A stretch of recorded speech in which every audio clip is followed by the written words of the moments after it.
All right, we're live. Welcome back, Jake. For anyone tuning in after the fact, Jake has been on the channel a couple times now. It's my third time, I think. Yeah, always been a pleasure to have you, and I feel like you have some pretty good takes, and you offer a bit of that that other perspective that I don't think I have necessarily. And I feel like you're more ingrained in grading and also just like sort of a completionist in like the most, I don't know, sane way Sane possible. way, sure. Yeah, Yeah, I like have to say, I've taken a backseat on any sort of major collection goals.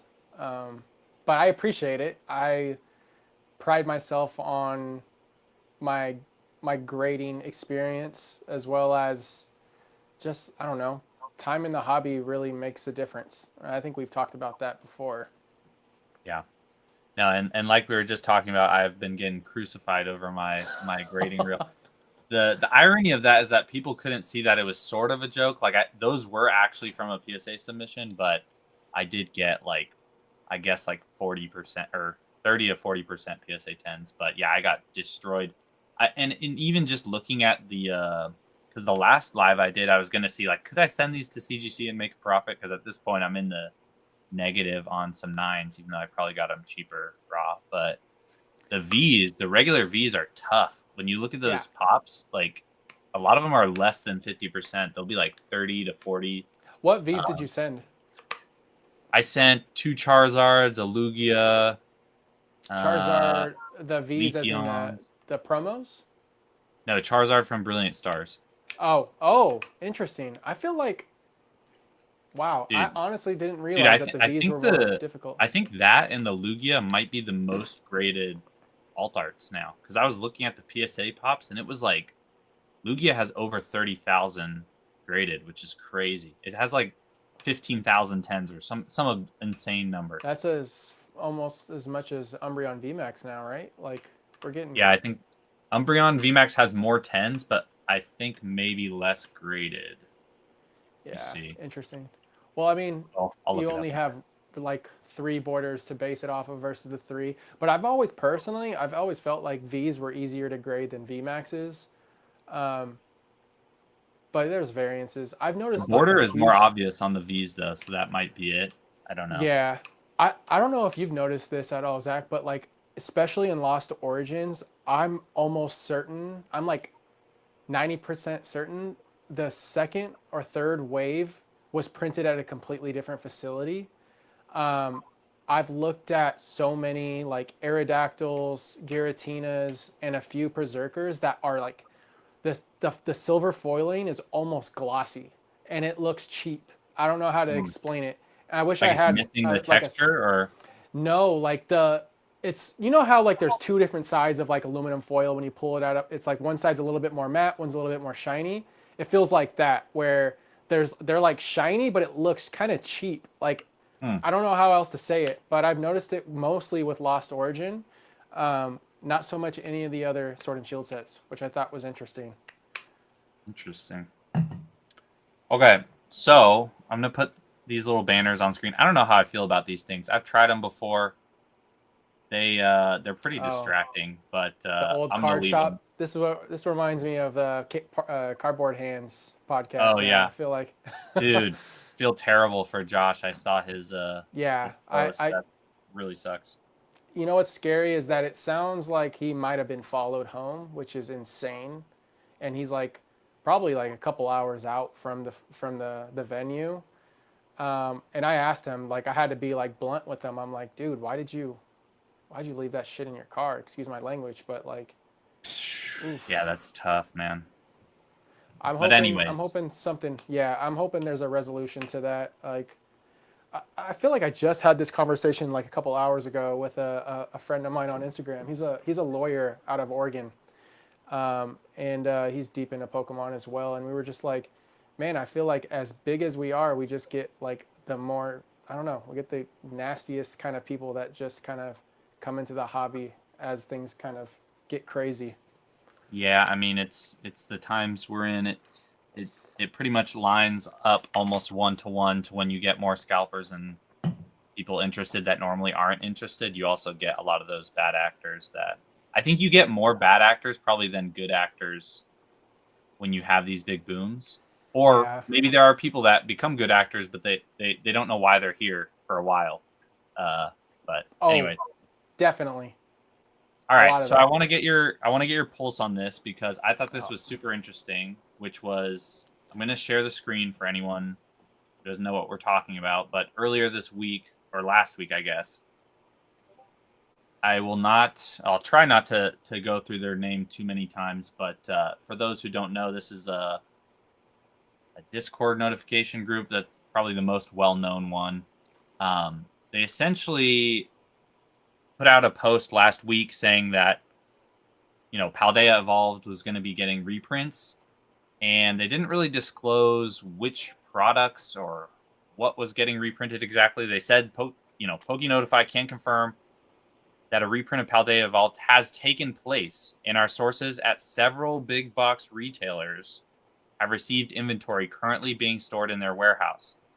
And then they go into say, we expect the restock for various products to take place in the upcoming weeks, and they are fully prepared for those restocks. So I'm actually probably going to make a separate video on this too, just because I think the one side of it is interesting because, for those who can't see it, these Discord groups obviously have something to gain from like rumors, whether they're good or bad.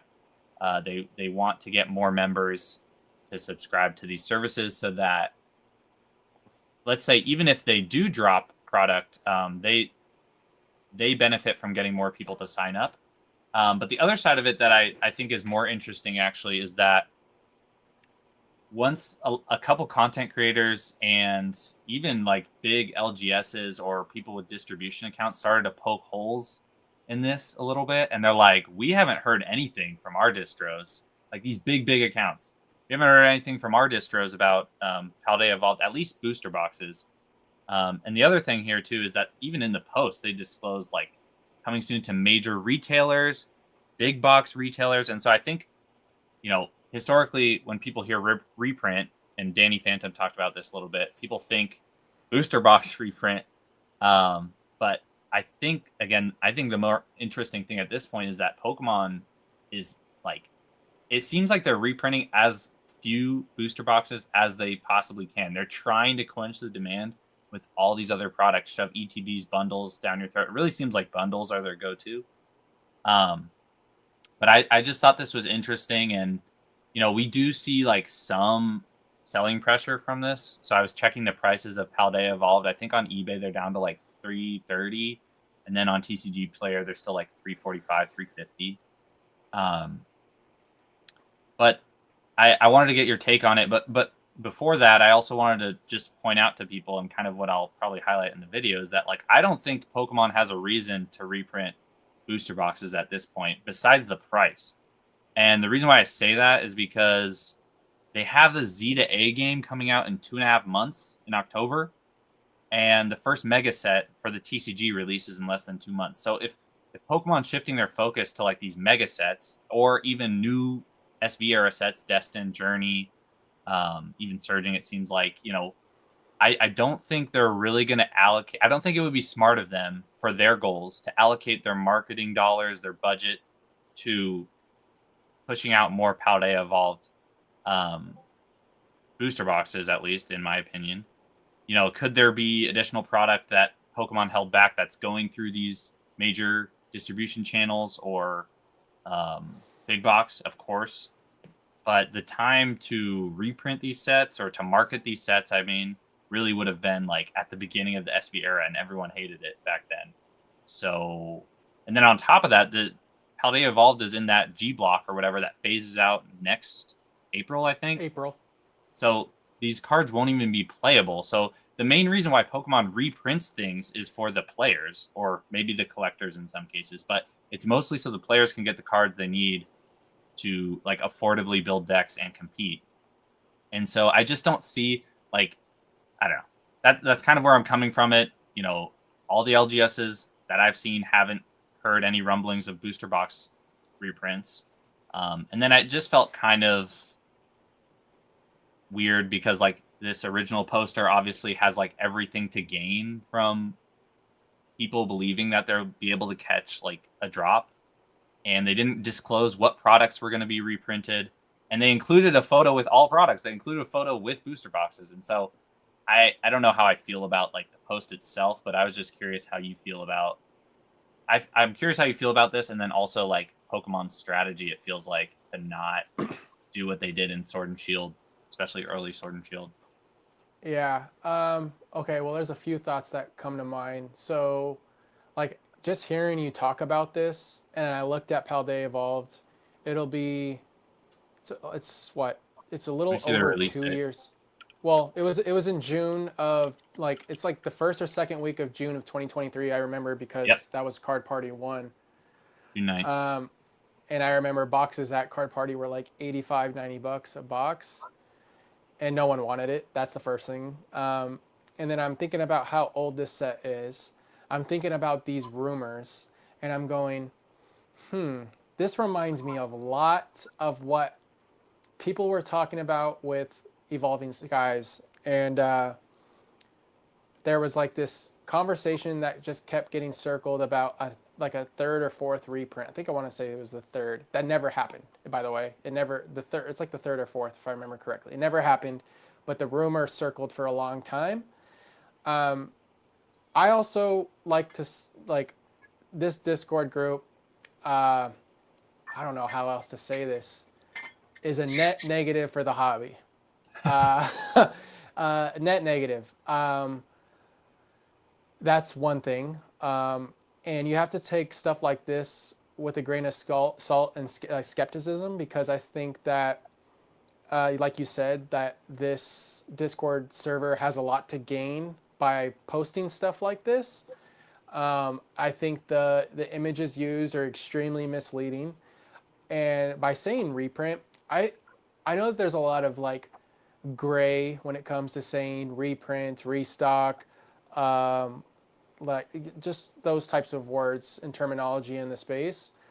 And when I think of reprint, I think of a like global reprint of that product, Mass like scale. that Yeah. mass scale, every SKU, as whether it's like, half the size of the original print, whatever, a quarter size, but it's like mass scale of the entire product SKU line, everything that comes with it. And when I read this, something tells me that they got tipped off that some Targets are getting more of this in the near future. Some Walmarts are getting more ETBs. And I'm like, I think that's very just misleading, and it's going to create a lot more FOMO that causes people to pay for this membership on their Discord. And I think like it's a total shame on you situation there. But everyone's here to get paid as of lately, and I'm not surprised by this stuff. And like having content creators just like talk in circles about it is pretty frustrating, because they are talking about something that has no weight. I think you know, when it's hard to say, like, who would I trust when it comes to spreading something like this? Um, I don't know why Danny Phantom comes to mind, but also he has, like, to some degree, something to gain from it, like everyone else, especially in the content space. I But mean, even he I, said no. Even he said there's yeah, no. yeah, that's what I'm No. saying. Like, that's why I haven't, like I said, I don't know who else has talked about this. I think Alex has talked about it. I think my buddy Henry and Joey have talked about it. I think even Tucker talked about it in one of his Market Mondays.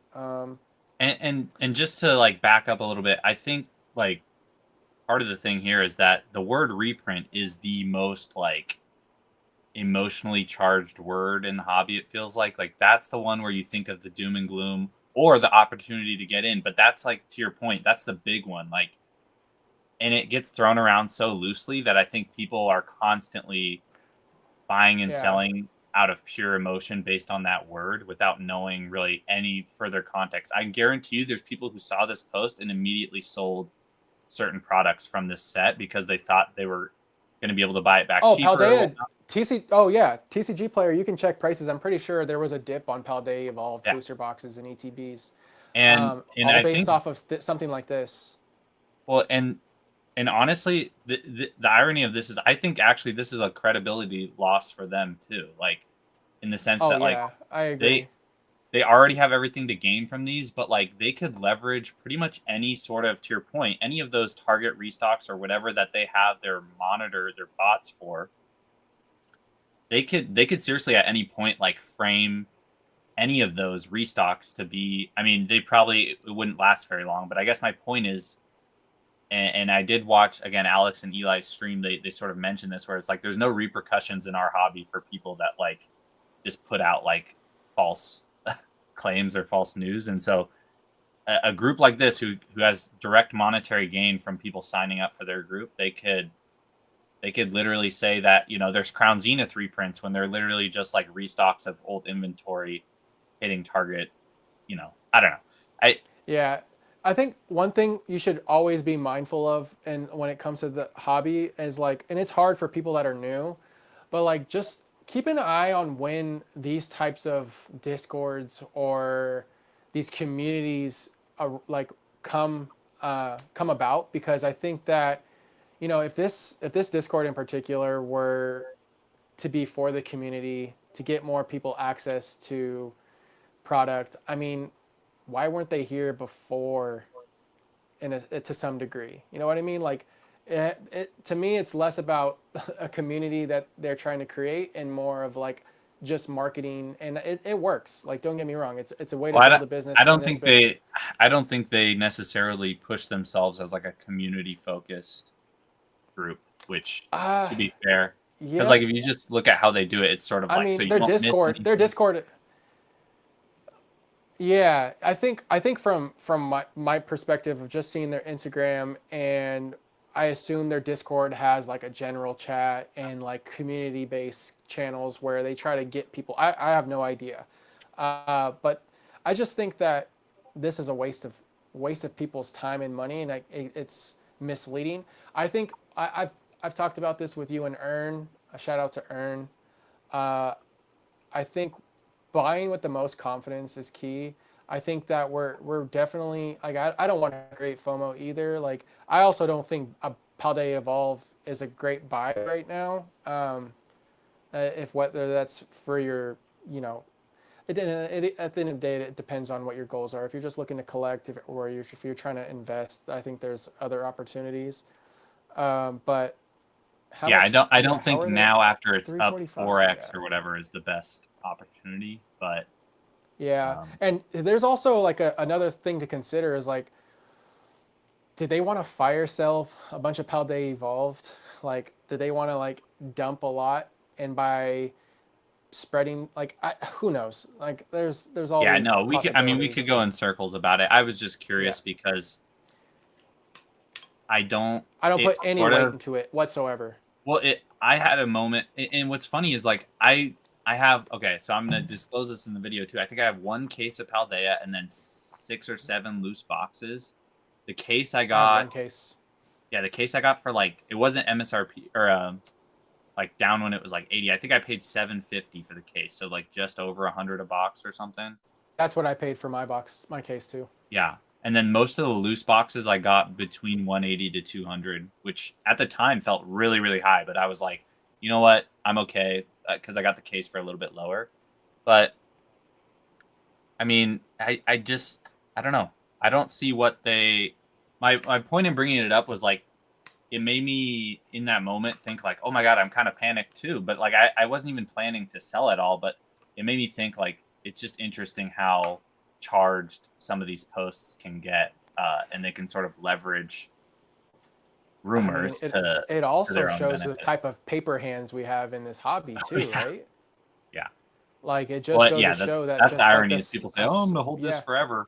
Yeah, yeah, I did want no, to definitely. I did want to touch on Connor's comment. How high up do you think these sources are in big box companies? I will just say I do know people who have. I mean, maybe they're not high up, but there are connections to a lot of these retail stores where they know when Target is going to restock. Like physically, they're going to have, or like when MJ Holdings or whoever is going to pull up with the carts. Like they know people who work at these places, who may text them or get a cut of like their profit or whatever. And so, I don't know how high up it goes, but I will say there are people who are definitely taking advantage of the way things are set up currently. And honestly, I'm not going to say I support it, but I don't really blame them in the sense where it's like if it's structured in a way that it's that easy for someone to reach out to a Walmart employee and figure things out that way, then that's I don't know, that's part of the issue too. But anyways, we'll move on from that.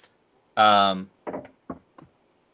wanted to get your thoughts on this other. So, okay, this is a little bit too much. So anyone paying attention. So we've gotten reveals, which we'll go over in a bit, of the Mega Evolution cards, which I think look sick. But now we've also gotten reveals for another new set, Phantasmal Flames. So I believe this is going to be the set after MEO1. Could be wrong. I think it is. Set will release Friday, November 14th. And it will include a Mega Charizard and a Mega Gengar and a Mega How do you say her name? Diancie? Yeah. Which this would be super stacked if this is true. I had someone who commented, who messaged me. Shout out to Vincent, who I mentioned last stream, I think. He was saying that he thinks the Gengar will come in the form of a promo, I think. Which could be interesting. I don't know exactly where he said it. What was his thoughts on it? Like, what aside from it just being a promo, where did that stem from? Well, he was saying that the Japanese Gengar is in a deck, and I think he was saying, let's see, if they take the same route as they did with Steven's Beldum and Marty's Snarl, then we will get the IR as a promo. He was pretty much saying that, like, if you look at the Japanese sets, the Mega Gengars were all in decks, I believe. Gengar VMAX is also in a deck. Like, it wasn't in the main sets. Oh. And then, but I don't know. I don't know exactly how it would play out, but that would probably be a huge difference. Because the way I saw this originally was like, I was like, oh my god, we're going to get another Charizard set where it's like the last two Charizard sets have been Obsidian Flames and Darkness and Champion's Path, which Champion's Path was great, I think, but Darkness I would say and Brilliant Stars is also a Charizard set too. Oh, yeah, I guess Brilliant as well. But Brilliant is so much deeper than that, to where like it doesn't ride on Charizard, whereas Obsidian and Darkness sort of. I guess my point here is if it's a promo, that's great for the English side. Yeah. I'm all for English promos as an alternative to being like a hit out of a set. I think there's this idea that it has to be a chase out of a set in order for it to be a good card or be worth anything.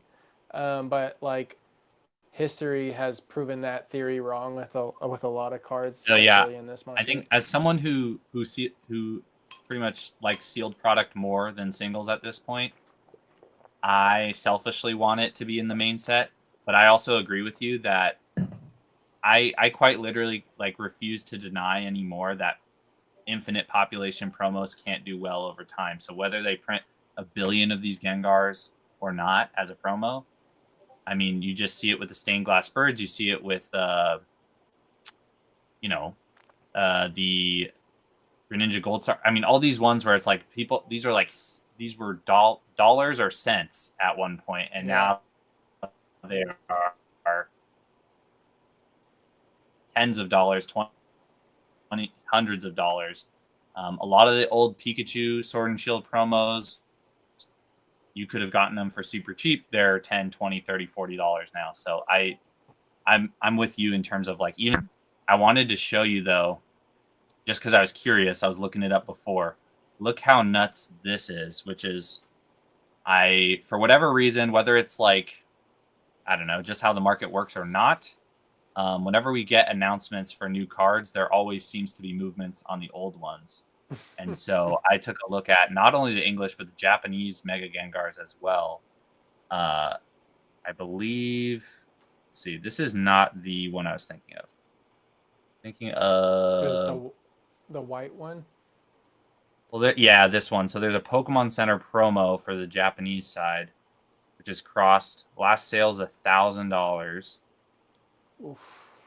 Not even 3 months ago, it was $400 to $500. So that's what, a 500 to 600% gain. Oh, And man. then I was looking at the English ones, and it's even worse, where it's, well, worse, quote unquote, but better for those that have it. It's so crazy how low pop these were. I didn't realize that the Phantom Forces one, in a PSA 9 for the secret rares, the last sold was $1,250, and you could get it for like $300 a couple months. Well, that's like Yeah. 6 months ago. This set's PSA hard to grade 10. too. Anything I don't know if I ancillary. trust Fanatics at this point, but 9,000. But before that, there was a 4,600. And then Yeah, I don't trust that. Jeez. let's see. I think Oh even my the gosh, it's regulars. sickening. And I did the same thing with the Charizard. So like I was looking at Mega Charizard. I know people know the Evolutions one, obviously, which that one I think has crossed. What is it, like $800 now or something in a 10, which is crazy. It was like $200. I think it was less than 200 when I bought it. Let's see if Alt wants to load. How did I pick one with such a terrible picture? Yeah, 801, 760, 730, 750. And then I want to show this one because so for those that don't know, there's two stamps. There's a secret rare and a regular stamp. The secret rare actually, it's still very high, $6,000 for a 10, but it was at that price, 5 or 6,000 a couple months ago. The craziest one is actually the regular stamp of the Charizard. Dude, I remember people having this at the conventions like, I don't know, 3 months ago for like $1,200. You look at back in Yeah. not even, yeah, in May, you could get this between like 1,000 to like 1,300, which I still thought was too expensive. The most recent sales have all been at or over $3,000 for the Mega Charizard. So This stuff's just take that as you catapulted. will. Yeah, and I was looking, dude, I was looking at the regular. This one I think is super sick. The Generations one that Poke Beach tags in the article. The Generations one, I was looking on TCG Player just to see the price out all of the near mint copies. I went to filter by near mint. There's literally no near mints left. And then when I went to look at the sales data, the last 3 near mint copies were all bought on the 28th. So there's literally none left. Oh wow, So some of these cards, it's crazy, man. But it's insane. I don't know. What do you think about the megas with no that they don't have the letters The anymore? kanji The or the kanji. yeah. I it does. I mean, I get that it's like a staple of what megas were. That being said, I wouldn't be surprised if they include it in later sets. Like, you know how base sets are typically like the base, so they don't really give you everything up until the second half of whatever this is. I also think it's going to be interesting to see what the schedule is for these mega sets. I think there's been a lot of confusion. People tend to think that this is like an extension of Scarlet and Violet, but it's pretty clear that this is ME and not SV. And knowing that we're getting this set in November, that gives me a big hunch that we'll get our either a holiday set or our third set in January. Mm-hmm. But then would that January set be a mainline set or would it be a holiday set? Because typically it's holiday sets around the holiday season. Yeah, So I that'll don't be understand how interesting. the rest of the block is gonna, or if it even is. I was thinking because like, wouldn't it be? What did they do with Heart Gold Soul Silver? Was it also 4 sets or was it 4 sets in a specialty set? We have Heart Gold Soul Silver base. We have Triumphant, Triumphant, Undaunted. Undaunted, and one more. Was Call of Legends? No, Call of Legends is a separate set all by itself. Okay, never Um, mind. let me look up Pokey. Yeah, I don't know how they're gonna stack these ones up, but this one comes out in November. Have they ever had the second set be a specialty set? No, Okay, so it probably isn't. But third set isn't typically a holiday set either. Um, So so it's I'm kind of up in the air surprised. still. Yeah, I'm really curious. So let me look at Heart Gold Soul Silver. Yeah, so there was Heart Gold Soul Silver, Unleashed, Undaunted, and Triumphant. Yeah. So they did Um, 3. and it's hard to say because none of those were. They did a total of 4 base plus the 3 Oh, okay, other yeah. sets. But I mean, we didn't start getting holiday sets like this till I guess maybe X Y. I would say probably X Yeah, Y it was Black and XY because White. they had Generations Yeah, and and in the because Black and past, White Legendary Treasures was a mainline set. it's always the fourth set that's a holiday set typically. Well, the 4th set will be 30th, won't it? No, it's Maybe gonna that's be how in they'll do it. between. Oh, I thought. Celebrations. Yeah, celebrations didn't really. That was in, but oh, that's kind of I think the interesting 30th is actually. in February, right? The 30th, yes, but we February won't get 25th. it. We won't get it in English till probably October, and that's my guess. Oh shoot! Yeah. So like the Japanese obvious anniversary is February, but it won't be till like October, no, like Gotcha. September, October, and that's when we got I wonder if celebrations we'll in be in the next 2021. block by then, probably. I don't think so. You don't think I so? don't If think they did, I don't think we're gonna get into the next generation until probably 2027. That's my guess. That's just a hunch, though. yeah, I guess because they couldn't have started a new one and have 30th that early on. Yeah, and I think they're gonna give this whole mega line at least 4 sets, which would give us another year's worth of mega sets. I think They're gonna this actually squeeze will a dollar out of us. actually, if you think of Mega Evolution and Scarlet and Violet together, it's actually going to be longer than Sword and Shield if I had to take a guess. Huh? If you can include them together, that's just like my theory in all this. Yeah, it's really hard to predict. It feels like they're changing a lot of stuff, but like doing it in a way that's not super obvious. They're evolving, no pun intended. And in all seriousness, I do think this is just like me putting on my tinfoil hat. I think there's going to be a lot of changes in the next couple of years that are going to really impact this market and this hobby. I don't know what those changes are, but I think things will definitely be interesting as they have been over the last year. But Yeah, I I don't don't know know. why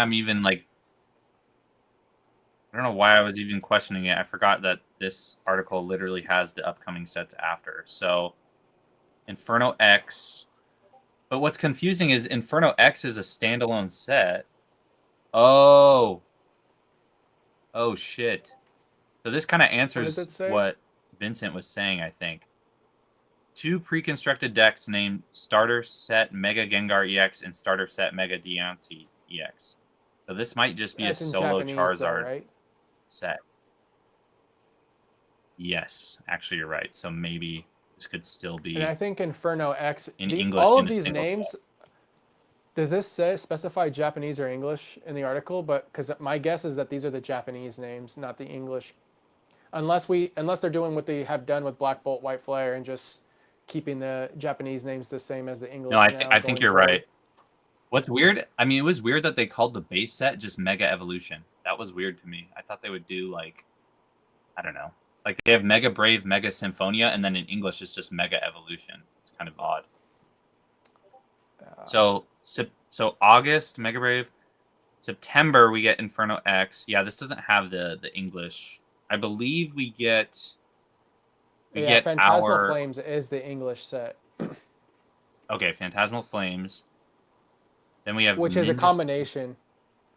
Okay, Ninja Spinner, Storm Emerald. These are all the Japanese names Mega Dream, and Abyss Eye. So I could see because these two, Ninja Spinner and Storm Emerald, being one set, and then Abyss Eye and Dream, Mega Dream being one. so we're gonna get a. It would be I weird if mean, they did 2 Gengar sets, though. I don't think we will. I think Inferno X is what is going to be in our Phantasmal Yeah, it definitely is. That makes okay. All right, now this is all aligning. So, yeah, Wait. Inferno X is going to be our Phantasmal Flames in English. I need to speculate real like the same release pattern they did for the original Megas. By base. I mean, they're sort of doing it out of order, but we have Furious Fists, which is kind of like Mega Brave, and then we have Phantom Forces and Flashfire, which would be like Phantasmal Flames, Inferno EX or whatever. I guess we didn't have a. Your mic sounds a little weird now, Zach. Oh, sorry. Can you hear me? Yeah, yeah, I hear you fine now. Um, no, I was just trying to see if there's any similarities. Obviously, the sets are very similar to the original XY ones, but Furious Yeah, I mean Fists. their schedule is pretty close to just our typical schedule, though, right? Because what November 14th, a year ago, November 8th, I think we got Surging, so they're pretty spot on in terms of like our release schedule. So, like I said, that's why I anticipated January set versus like when we got a December set the year prior for like Paldean Fates. So, if Phantasmal is our second set, I expect our third set is going to be probably a um, it could be another split set for all we know. We might get Ninja Spinner as a separate set and Storm Emerald as its own at the same time. Like they can do whatever they want, right? But I Yeah, assume there'll probably super. be a hodgepodge of those two. And then Mega Dream releasing in November or December. Okay, that's a high class set, so that's That our would be a holiday specialty set right set. there. Yeah. Yeah, so it is the fourth set. So you can anticipate Ninja Spinner and Storm Emeralds to Emeralda to be a single set, which is our third set. It's either going to be called Ninja Emerald or And then Storm Abyss Spinner. Eye is our fourth set. Abyss Or Eye our is our fifth set, which would be our set after the holiday set. Ninja Emerald. I hope English can just adopt Ugh. every Japanese name going forward. But yeah, Mega Dream EX is going to be our crown zenith of this era, and that's my guess. Yeah, I mean, this is gonna be really wild to see how they. It feels very crammed, like in terms of like the game is gonna come out and then all these new sets. It's gonna be a lot, but I'm Ooh. here for it, sort of. When was the first XY set released, Zach? Can you check when? XY base. Yeah, that was what 20. It was 2014, I think. February 5th, 2014 And for when did English. X and Y?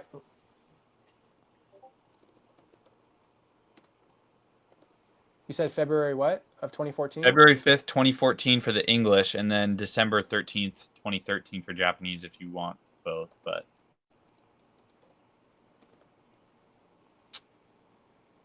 and then wait, was Flashfire second or Furious Fists? Oh wow, you said you said 2014, right? Yeah.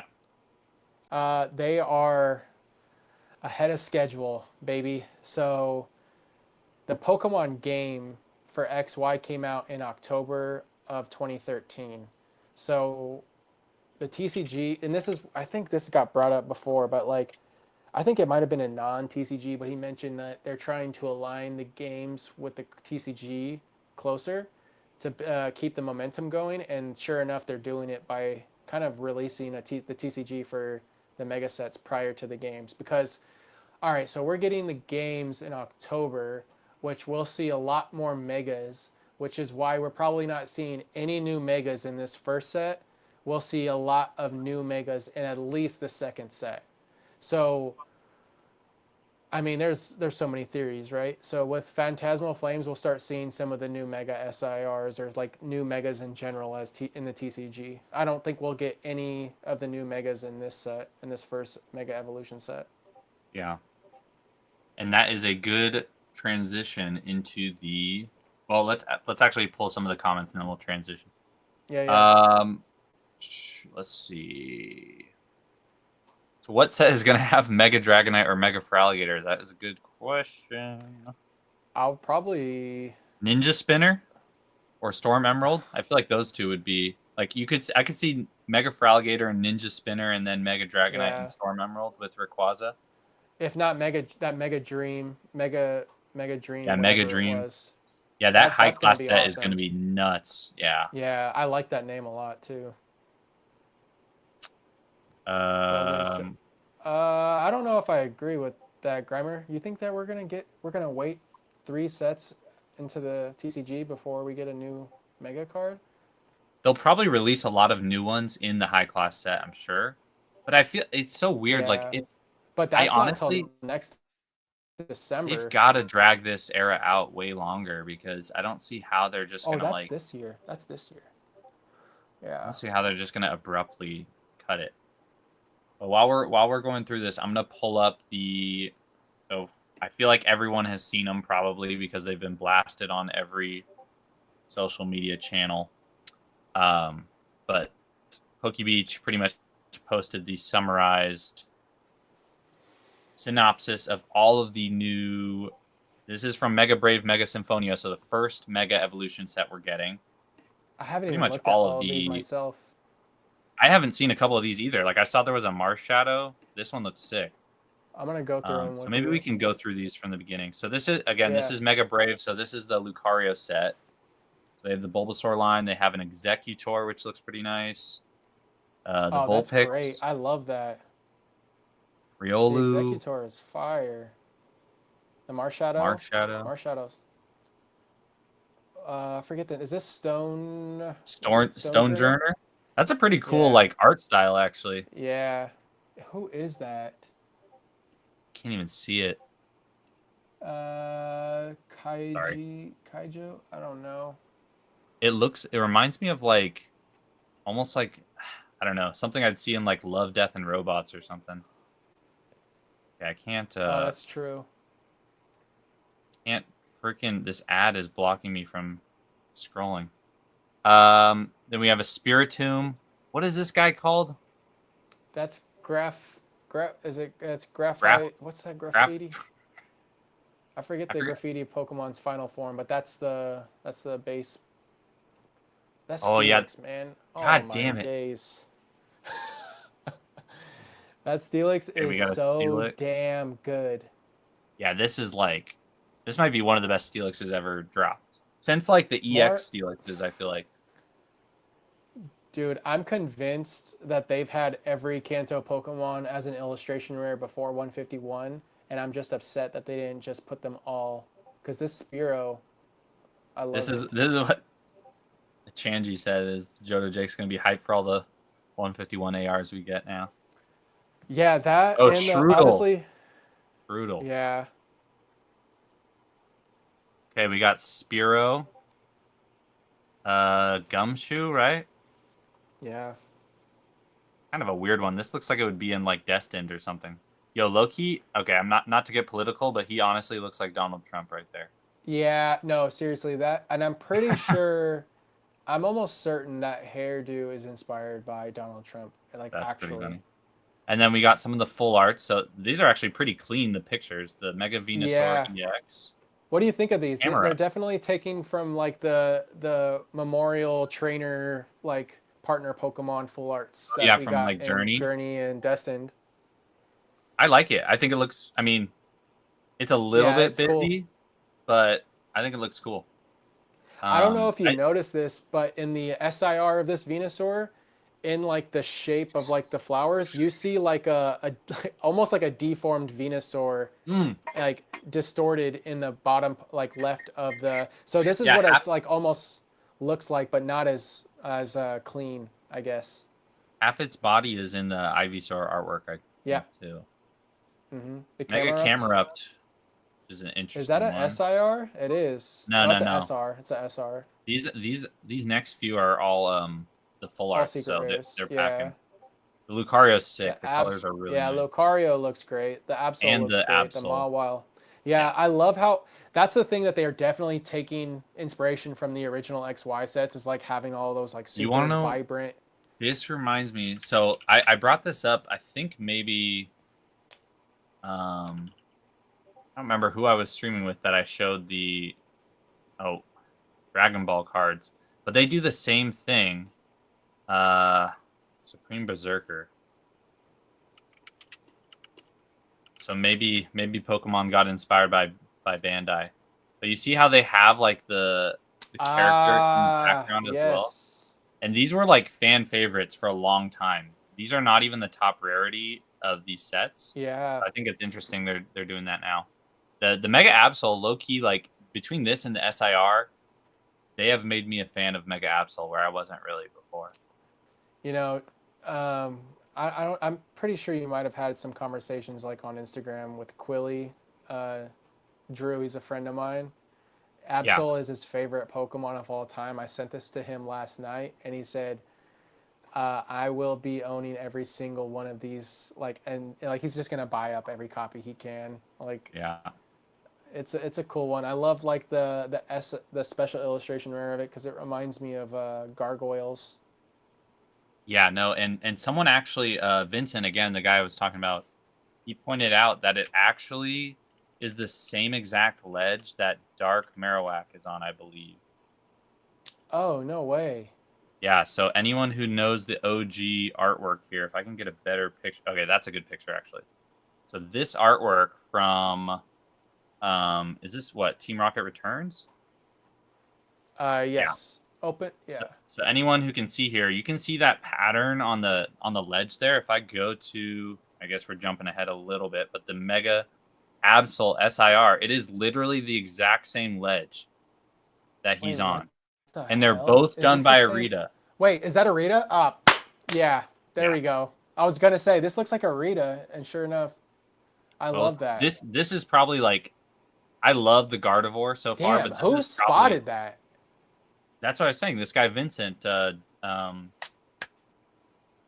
is this guy Vincent work for Pokemon? No, but he's got all the tips, bro. He's been I love that. Me. I was like, how did you even remember that? And he was like, I was like, I don't know if he was sorting through. But this is probably, I mean, I still think Mega Gardevoir is my favorite so far, but this has got to be my second favorite from this set so far. Yeah. So we got some trainer cards, some support cards. We got Surge. We got Lily, which is a big one. Full art supporter cards, right? Like these are. Yeah. These are new. Yeah. Well, and they have the SIR for her, but we'll get to that. This is the Venusaur you were talking about. So you have a little Venusaur down here. What's interesting about this one is he's a completely different artwork compared to this one, where it's pretty much the same artwork. He's just smaller and in different colors. Yeah. But this one's completely different artwork, I think. I love this. I love this whole line. It looks great. I love that it's like a black background too. It looks really awesome. Yeah. And then obviously we have our Mega Lucario, which this is by far the cleanest rendering of the image we have. Scan. Yeah. Yeah, like a Mega Absol, which we saw by Rita. Rita has so much range, dude, when he does artwork.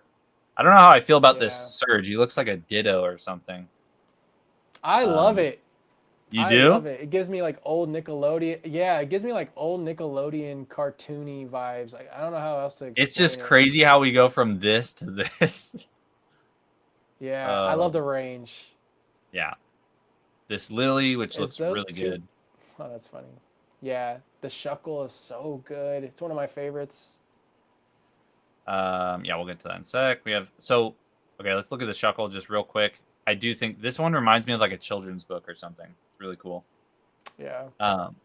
What do you think about the new gold cards? So apparently these are new rarities. So they're actually an MUR, which I believe is Mega Ultra Rare by 5-band graphics. There is a Lucario and a Gardevoir. I'm assuming these are going to be the hardest cards to hit because historically the gold cards are always more difficult to pull than even the alt arts or the SIRs.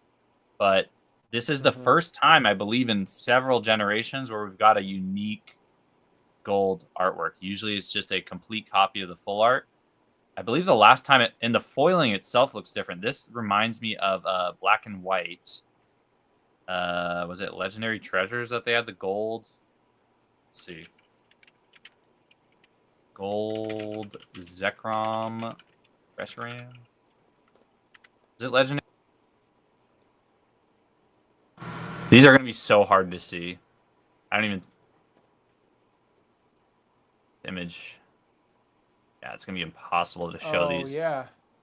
But they kind of went back to this same foil style, I The believe. Reshiram, Zekrom? Yeah. Yeah. It also just reminds me a lot of Yu-Gi-Oh! For some reason. Huh. Gives me Exodia vibes. Oh, yeah. But I love it for people that want these. I don't think they'll be my cup of tea. Yeah. But I think that adding this sort of like rarity value will distract others. It does. I It think does. they're cool. They kind of remind me of like, again, not this is a bit of a stretch, but not necessarily Ancient Mew, but like it's kind of like I don't know, has a lot going on in the background. That's pretty interesting. But yeah, we got Shuckle, Ninjask, I love that Ninja. Leo, Mm-hmm. Snover, which I loved Snover when I played. And actually, this is sick. It has Obama Snow footprints.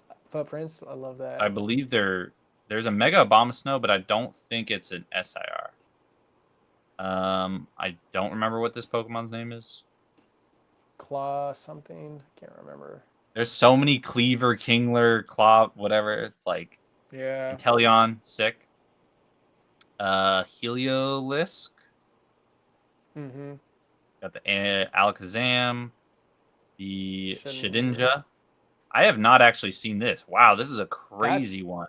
Yeah, I was just looking at the graveyard. It's terrifying. Wow, his face is so scary. This is interesting. I feel like Pokemon has not really gone that deep into like really kind of abstract. I don't know if I've seen this artist. This is like a psychedelic nightmare. I love it. It's fun. Obama baby. Yeah.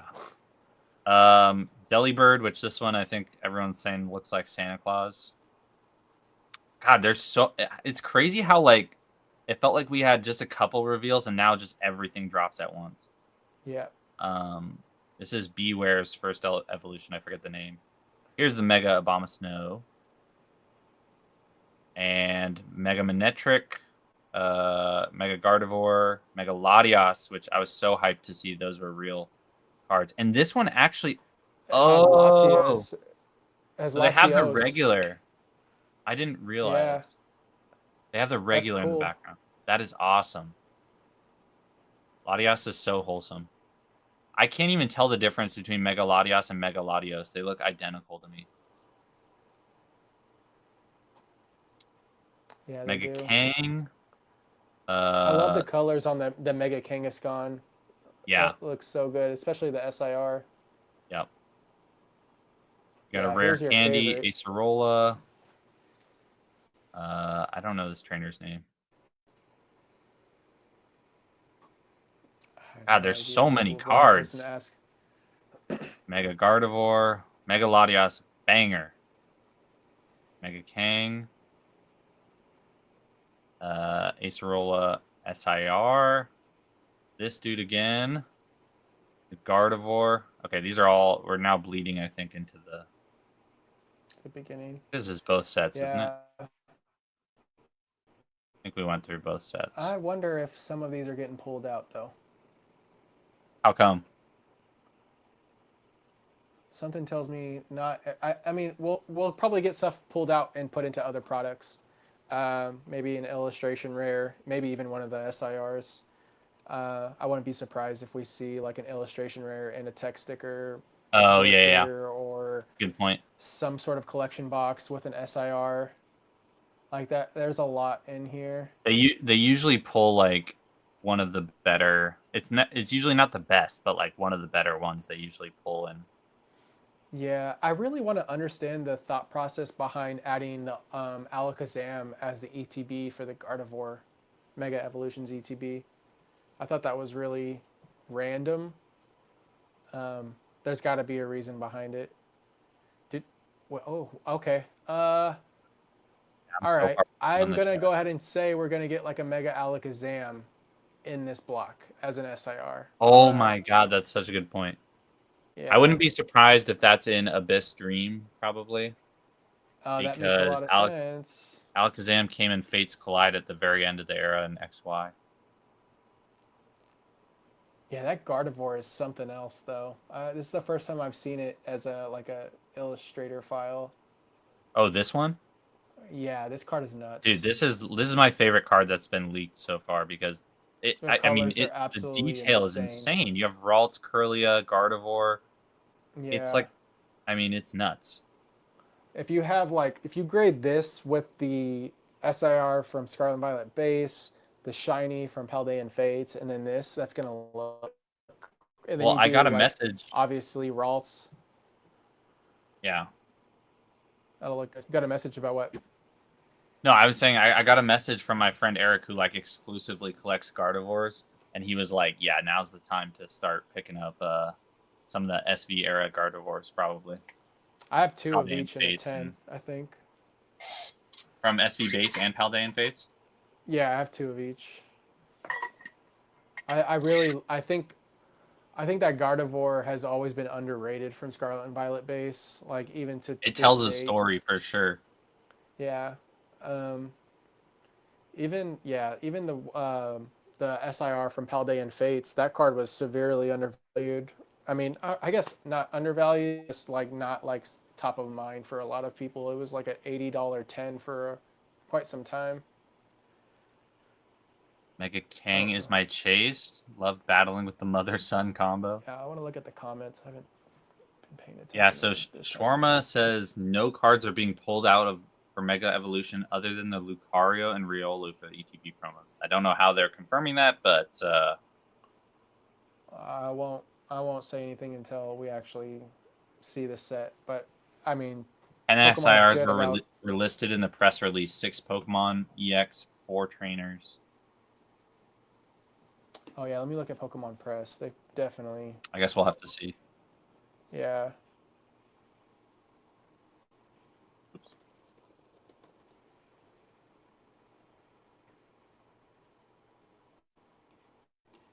Dude, I still think this Mega Absol's got to be a close second for me after the Gardevoir. Oh It was man, nuts. I the Lucario battle is pretty crazy because you see, I think you see Mega Abomasto, and a few Oh other yeah, down Pokemon here. battling. The I didn't even notice Mawile that. in the bottom left corner too, though. You see scroll down. Oh Yeah, damn. Mega Mawile, and I think it's It's Kangaskhan. Mega Yeah, Kang. yeah. I wonder if we'll see the other perspective. I wonder Oh my if god, you that. see Mega Latios right here too. I didn't even see that. Oh, I didn't see Latias. That's see, I'm telling you, there's hella stuff going on in this card, Wow. and it's all paying homage to the game because you do a lot of battling on the top of buildings. So I don't know. It's a cool idea. I think that's a really fun one. The colors around Lucario's fist. That looks. I don't know. Colors look great. Brings a lot of detail. But yeah, I like that Venusaur, the Gardevoir. I mean, it's so funny how I think there was a lot of content creators going around saying that Mega Evolutions is gonna be printed into the ground. This is gonna be when people don't want this stuff, and I'm just like, I disagree hard. And I mean, sure enough, they could print it into the ground, but everyone's gonna want this. I think probably at least at yeah, first. yeah, I agree. Also, this reminds me of like the sentiment on the that we can go into this too. The Dragonite, the Mega Dragonite. Oh I think yeah. we've had a conversation about it. I personally like the design. I have since the jump. If you've been following me on Instagram, I probably reposted like I don't know 30 different artists doing their rendition of it, and I think people were too like focused on the fact that it was like just the Scarlet and Violet slash Mega Evolution Z to A graphics in terms of how we seen it. But I think that once we uh, once we see it as an illustration rare, a special illustration rare, people are going to change their minds sure enough. Yeah, I mean, I was definitely not a huge fan of it at first. It's still not my favorite Mega, but I definitely think I was overly harsh about it. Like it's I just feel like there's so many people so quick to judge it like immediately, and that's what happens with these things. Um, I'm not saying it's the best design, but I think it's pretty cool with what they did and how they paid homage to Dragonair Dratini. It's yeah, I think someone said it's derpy, um, but yeah, Dragonite's always been derpy, so I think it aligns. Everyone wanted like I would have loved to see Mega Dragonite turn like a Dragonair style blue. I think that would have been great. Maybe the shiny looks like that, which would be a nice touch. And there's always things that fan artists will always take and kind of like set our expectations, but at the end of just the did you day, did you see it's this one? just I fan saw art. this one on Instagram. This one was sick. This was a fan art. It was actually like Oh, that's crazy. fun. Couldn't I don't know why I can't pull it up, but I'm not gonna go Yeah. into it now. But No, that's cool. um okay, let's see what else I had. So I guess back to the megas one more time. We sort of touched on it, but what's your? I guess we got your initial reactions, but what's your thoughts? Well, first of all, what's your favorite card of all of these so far? Do you think? I think I'm with you. I think I'm gonna go ahead and say the Gardevoir as well. If I had to pick differently, I would probably say if we're just talking SIRs, I'm gonna go. Hmm. Like the Venusaur, I Lucario? would probably go. I would probably go Venusaur. If I'm talking illustration rares, I think the Steelix and the Bulbasaur are my favorites. That or the Shuckle. Yeah, Steelix is solid. Okay, and then price predictions. What do you think? Oh, Do you have any idea what you think these sort of SIRs will go for? Ballpark. uh, it could be. It could be anything. I think I could just throw a number out and it could stick. I wouldn't be surprised if it's up or down. Um, I think the top cards are definitely going to be the Mega Venusaur, the Mega Gardevoir. I'm curious about where the gold cards land, because it definitely seems like they're trying to cater to that audience that wants to see full art chases again, which is why we have like the black or BWRs. Um, I mean, yeah, any number can stick with these cards. Honestly, I wouldn't be I honestly surprised if they're think the $200 cards, $300 cards, $100 cards. They're $50 cards.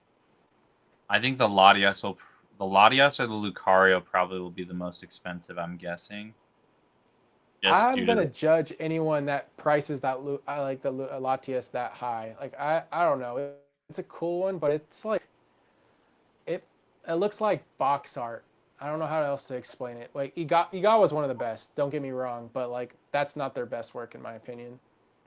It does have a lot going on. I really like it, but I also will just say I think it's going to be more expensive than either of us want, just because it's Latias. Yeah, no, I agree. It's just I do think the carrying off the Gardevoir will end momentum up of being the sleeper pick, where like if it gets out crowded by these two starting out, I do think the Gardevoir or even the Absol could make some moves, or the Venusaur. Honestly, all of them can do well, but yeah. If we're going based off of history on Gardevoir, it's like definitely like one of the more popular Pokemon. But at the same time, at with every set release, Gardevoir typically doesn't even do that well in terms of value. Like I was saying, the Scarlet and Violet base is still really cheap in a 10. yeah. Um, and even at release, those were like $25 cards raw, $30. But with this market, anything's possible. Yeah, man. I think these are all gonna come out the gate like 200 to 300 plus just for the first few days, and then they'll probably drop into the low Yeah, I 100s, definitely and see then you'll that. have. The Sorry, go Yeah, ahead. the Bulbasaur is probably going to be one of the expensive illustration rares, I think, out of the set. Yeah, I think it is probably one of the nicer illustrations. But in English, we're gonna get it as well. It will be in the set as well. I'm Both. guessing if they did what they did with Journey, but it will be the Yeah. stamp. Yep. I think there was a version of it. I saw it with the stamp. Can't remember where, but I might have been Pokemon Center. It will come in the enhanced box. Stamp, yeah. I mean, I guess we can look at the Reshiram and kind of predict where we see that card going. Let's see. Reshiram IR. The regular. Yeah. And then there's Reshiram IR. Running together. Damn.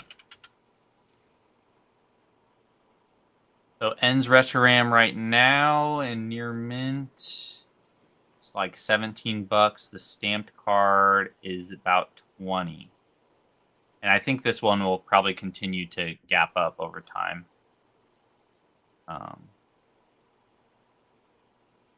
You think the box topper will be more expensive than the card in the set?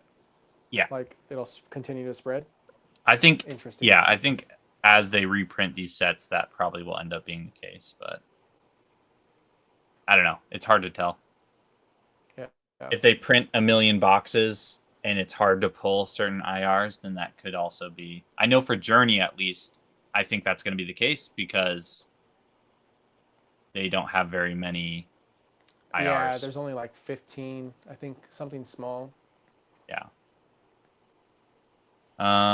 Let's see. Yeah, so this is the same point. IRs were less and easier to pull in Journey. Mega Evolution has double the amount of IRs. The only issue is the 22 Bulbasaur illustration rares in Wow. Mega. It's a lot for a quote unquote base set.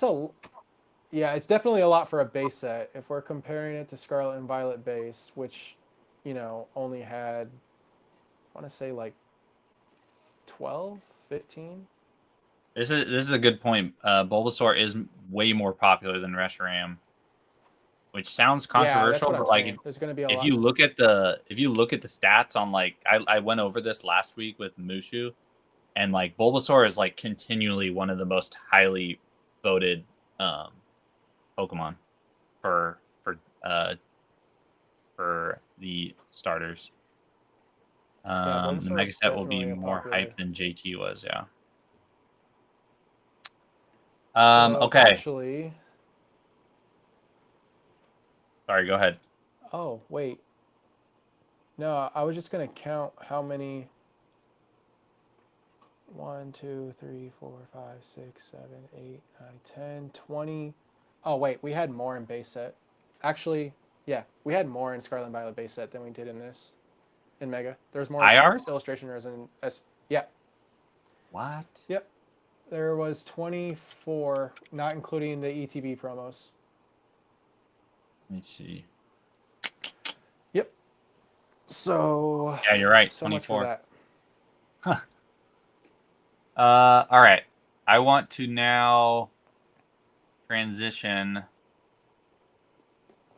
into obviously the most controversial of ones. So we're swapping from Market Talk people to because I'm just curious on your take on this. I know we talked about it a little bit, which is this TCG Pocket stuff. Again, I think most people know this, but if you don't, essentially what I understood that went down is Pokemon Company came to realize, or they were called out by an original artist, or fan artist, sorry. This is the fan art. And then there was a Ho-Oh immersive art that was going to be published in TCG Pocket with the exact same. I mean, you could literally trace the artworks over each other. They're identical. What was interesting...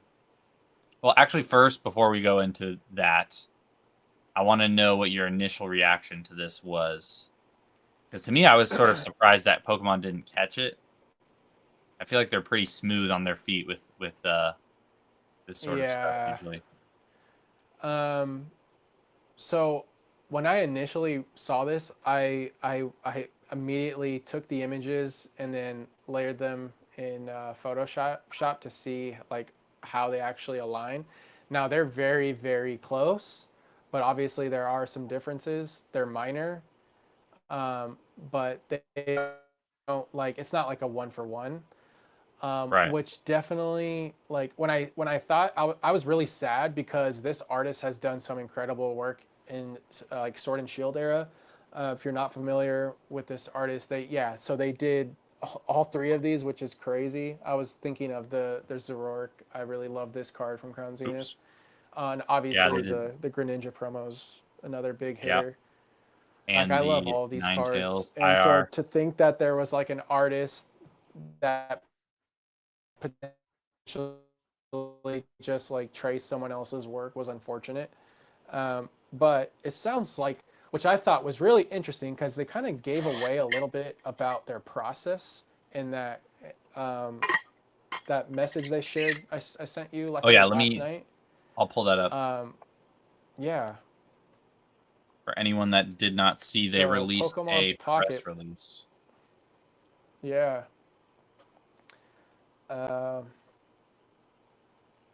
Thank you for your continued support and passion for Pokemon trading card game Pocket. We want to share an important update regarding the upcoming expansion Wisdom of the Sea and Sky. It has come to our attention that there was a production issue regarding the illustration of Ho-Oh featured in the immersive card artwork for Ho-Oh EX 3-star and Lugia EX. I didn't know that there was an issue with the Lugia, which I thought was Yeah, interesting. no, I didn't know either. I thought it was just the Ho-Oh. I haven't seen any.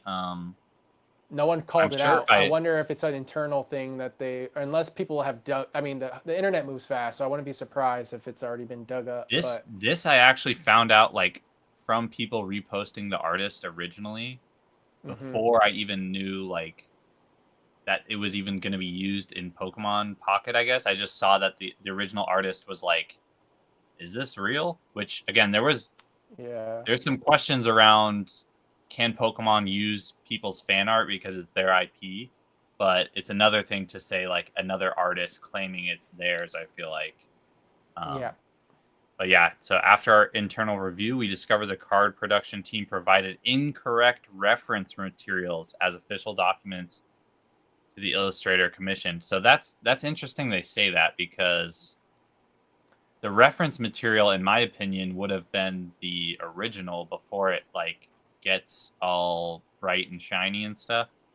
As a result, both cards have been replaced with temporary placeholders. The funny thing here is that people have been posting themselves pulling the 3-stars in TCG Pocket, and they're literally just blank cards that say images coming soon.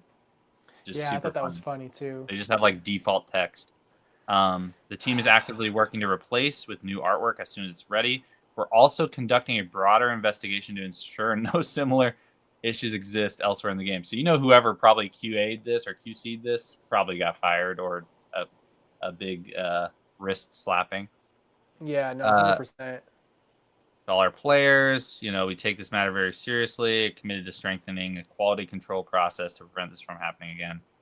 Yeah, this one was a big L for them. But what did you Yeah, think was the most interesting part? I guess was it the reference material that or second part where they're talking about we discovered that the card production team provided incorrect reference materials as official documents to the illustrator commission to create these cards. So like it sounds to me like the card production team provides inspiration, some sort of like assets that reference how they want the Pokemon posed, how like from like art direction to just like composition, color schemes. yeah, but it still doesn't make sense because if that is how they do stuff, then they would pretty much be saying all of our artwork is traced, as opposed to Not like necessarily trace, but I think it's like we want this Pokemon posed this way by this artist because there's a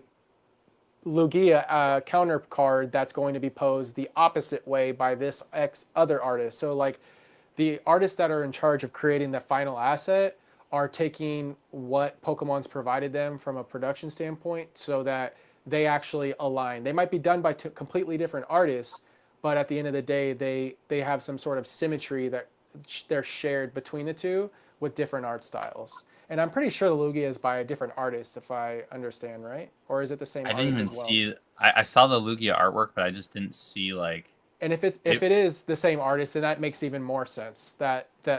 That's what they were sharing because they want these cards to have some sort of like symmetry theme. Let's see. Um, nope, it was done by the same artist. Yeah, so there you go. Like even that even makes it like validates what I'm trying to say is that they want to make sure that these Pokemon are coming together, creating some sort of symmetry or shape. Hmm. Um, so it sounds like they're like from and who knows because I think about artists like Shinji, right? Like that are going to be a lot more expressive, but and have just more intricate art style. But I wonder if this is just specific to Pocket.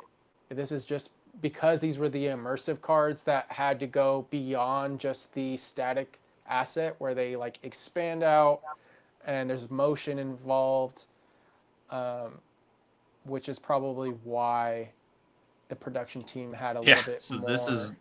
this is what it looks like when you pull one of those two cards Dude, right now.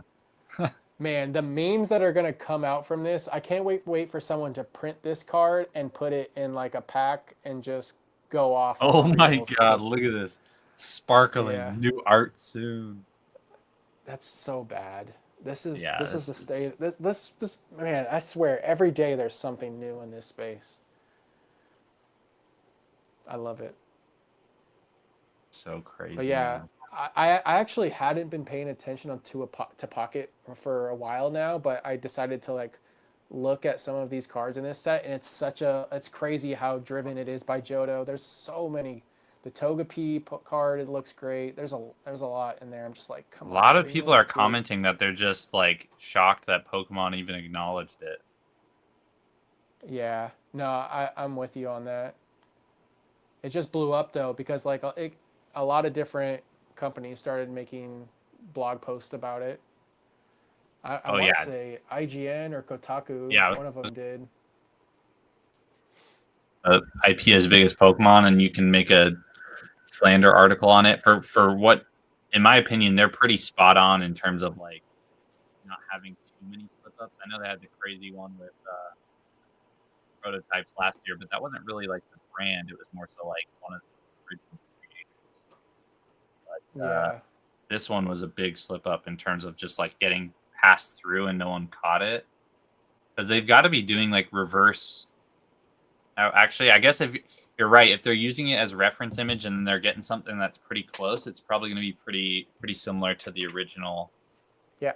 Um, I guess my question there was that if you're providing someone a reference image and it's someone's fan art and they get really close, like wouldn't I feel like you would see this happen more often, but we don't, and so that's Well, where I'm kind of like, that illustration of Ho-Oh from 2000 was it 2021?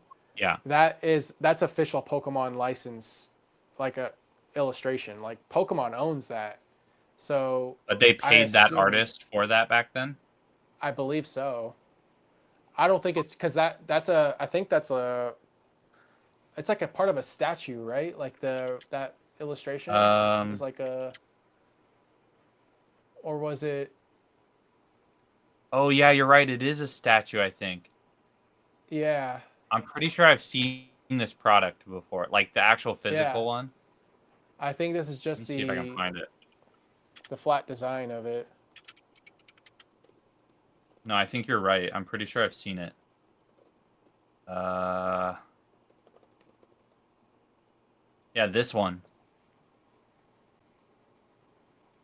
Oh, yep. right? Yep. Yep, I'm looking at the same one. Oh wait, that one's different though, isn't it? No, this is the Or is same that the one. same one? Oh, it is. Yeah. It just has Has like more. the Natu flying up. This is just a different angle, Yeah. but it's the same Yeah, artwork. yeah, you're right. I didn't even recognize the Natu Zatu in there from the illustration, but yeah, no. Yeah. So That's pretty wild. that's why I'm saying like it's official Pokemon license stuff. That So makes it a little bit less bad because yeah, I feared that it was just like a fan artist. They took it and are pretty much like, yeah, this is our IP, so we can just copy a fan artist and take it as our own. And I was like, damn, this is I bad. mean, I don't think there's any like. I mean, they're not going to copy it one for one, but I wouldn't be surprised if fan art got converted into like an actual illustration or design of some Well, sort down people the are just line. like, Of you should course, there's just got to pay the be. artist again to Yeah. use it or No. something. I Yeah. don't know. Yeah. Um, Agreed. Wasteland, you're joining late. So we talked about this earlier. I think the consensus is that as of now, no one has any evidence that there will be a reprint of booster boxes for Paldea Evolved. It sounds like there are other products that are possibly circulating through big box retail, maybe distribution, but it's probably bundles, check lanes, that sort of thing that you would normally see in like a Walmart, a Target, something like that. I think we were sort of getting at, if you want to go back and watch it, just sort of the broader issues sometimes with some of these Discord notification groups that have an agenda to make it seem like, you know, all of these products are getting reprinted. Join our page now, and you'll be the first one to catch this drop. When in reality, it's like technically there are some products probably in circulation, but it's not. They're not the big juicy ones that they advertised on their post. So. It's definitely weird to think about, though, like all those Pokemon cards that are remakes of older looking cards, all the Pikachus we've seen in a certain pose. Yeah. I don't know how they decide to go with one over the other, but this one was definitely... I think this one was a little bit confusing because the artist maybe wasn't reached out to or notified or something. I don't know if they do that once they own it, but Honestly, I don't think they have to. Once it's yeah. like officially licensed like assets, And there's no. now I'm going back the other way where it's like, then did the artist have any... I mean, they have a right to be like, what the heck? You know, you guys didn't really try too hard on this one. But it's probably because they got Yeah. commissioned for the original artwork and then now they're seeing it again, sort of repurposed, and they're like, huh?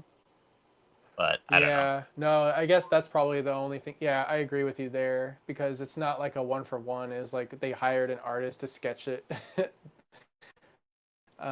a different style, I guess. But Well, yeah, if Pokemon it, didn't, if there wasn't like backlash on Twitter and stuff, I'm sure Pokemon wouldn't have removed them. I agree. Yeah. I Okay. hope that it's the same artist though. I hope that that artist gets to do it themselves again in their own, or at least give it a second shot because like that's a huge deal for that artist to be Well, able to put and that. maybe if they could clarify a little bit more, because at first I thought the artist maybe was the one plagiarizing, Yeah, but it was like yeah, handed to them essentially. yeah. Okay. My next topic. I don't know if you've seen this. Did you have a chance to see this? Oh no, GameStop is and this? PSA Uh, power packs for our degen collectors, investors, flippers. you know, I actually don't mind products like this because there is an audience for it, and I'm all for people spending their money on this. That it because it doesn't apply to me in any way. So, um, mystery packs, power packs, however you want to market it, not for me. Not I'm not the incomer on this, but someone's gonna buy it. It's kind of, I don't Yeah, know too so much about it. Give me more info. I don't know too much other than they released a video. It was actually shockingly, it seemed not like PSA's brand, that what the video was. But oh shoot, I think we lost Jake. Let me see if I can find the video. Shit. We'll see if he joins back. I don't know if his Wi-Fi gave out. I thought my Wi-Fi was the one bugging. Let me go to PSA's page. Show I don't know if you'll be able to hear it.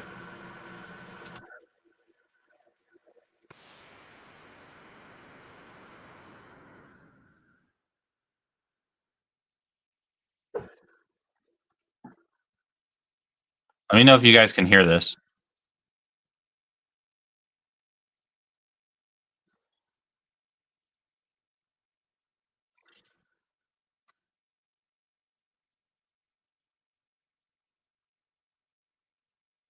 Nope, you can't? Oh, shit.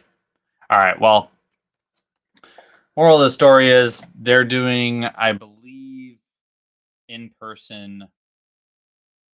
It seems like they're doing in-person machines for this. So, I don't know. Actually, I won't say they're going to be in person because I don't know. They could be virtual only. Let me see if I can get Jake as well.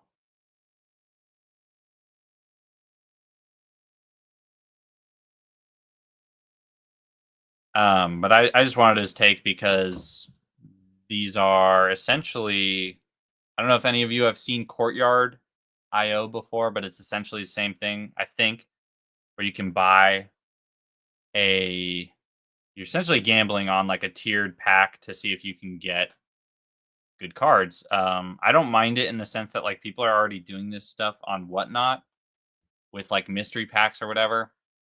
People are buying mystery packs from big collectors and content creators that you know. But the interesting thing is there seems to be tiers. That it looks like there's going to be sports ones as well. But, you know, silver pack, platinum pack, gold pack, diamond pack. And so I'm assuming, obviously, this pack, the packs will cost more as you go up in the tiers, but you'll also have a chance to get better pulls.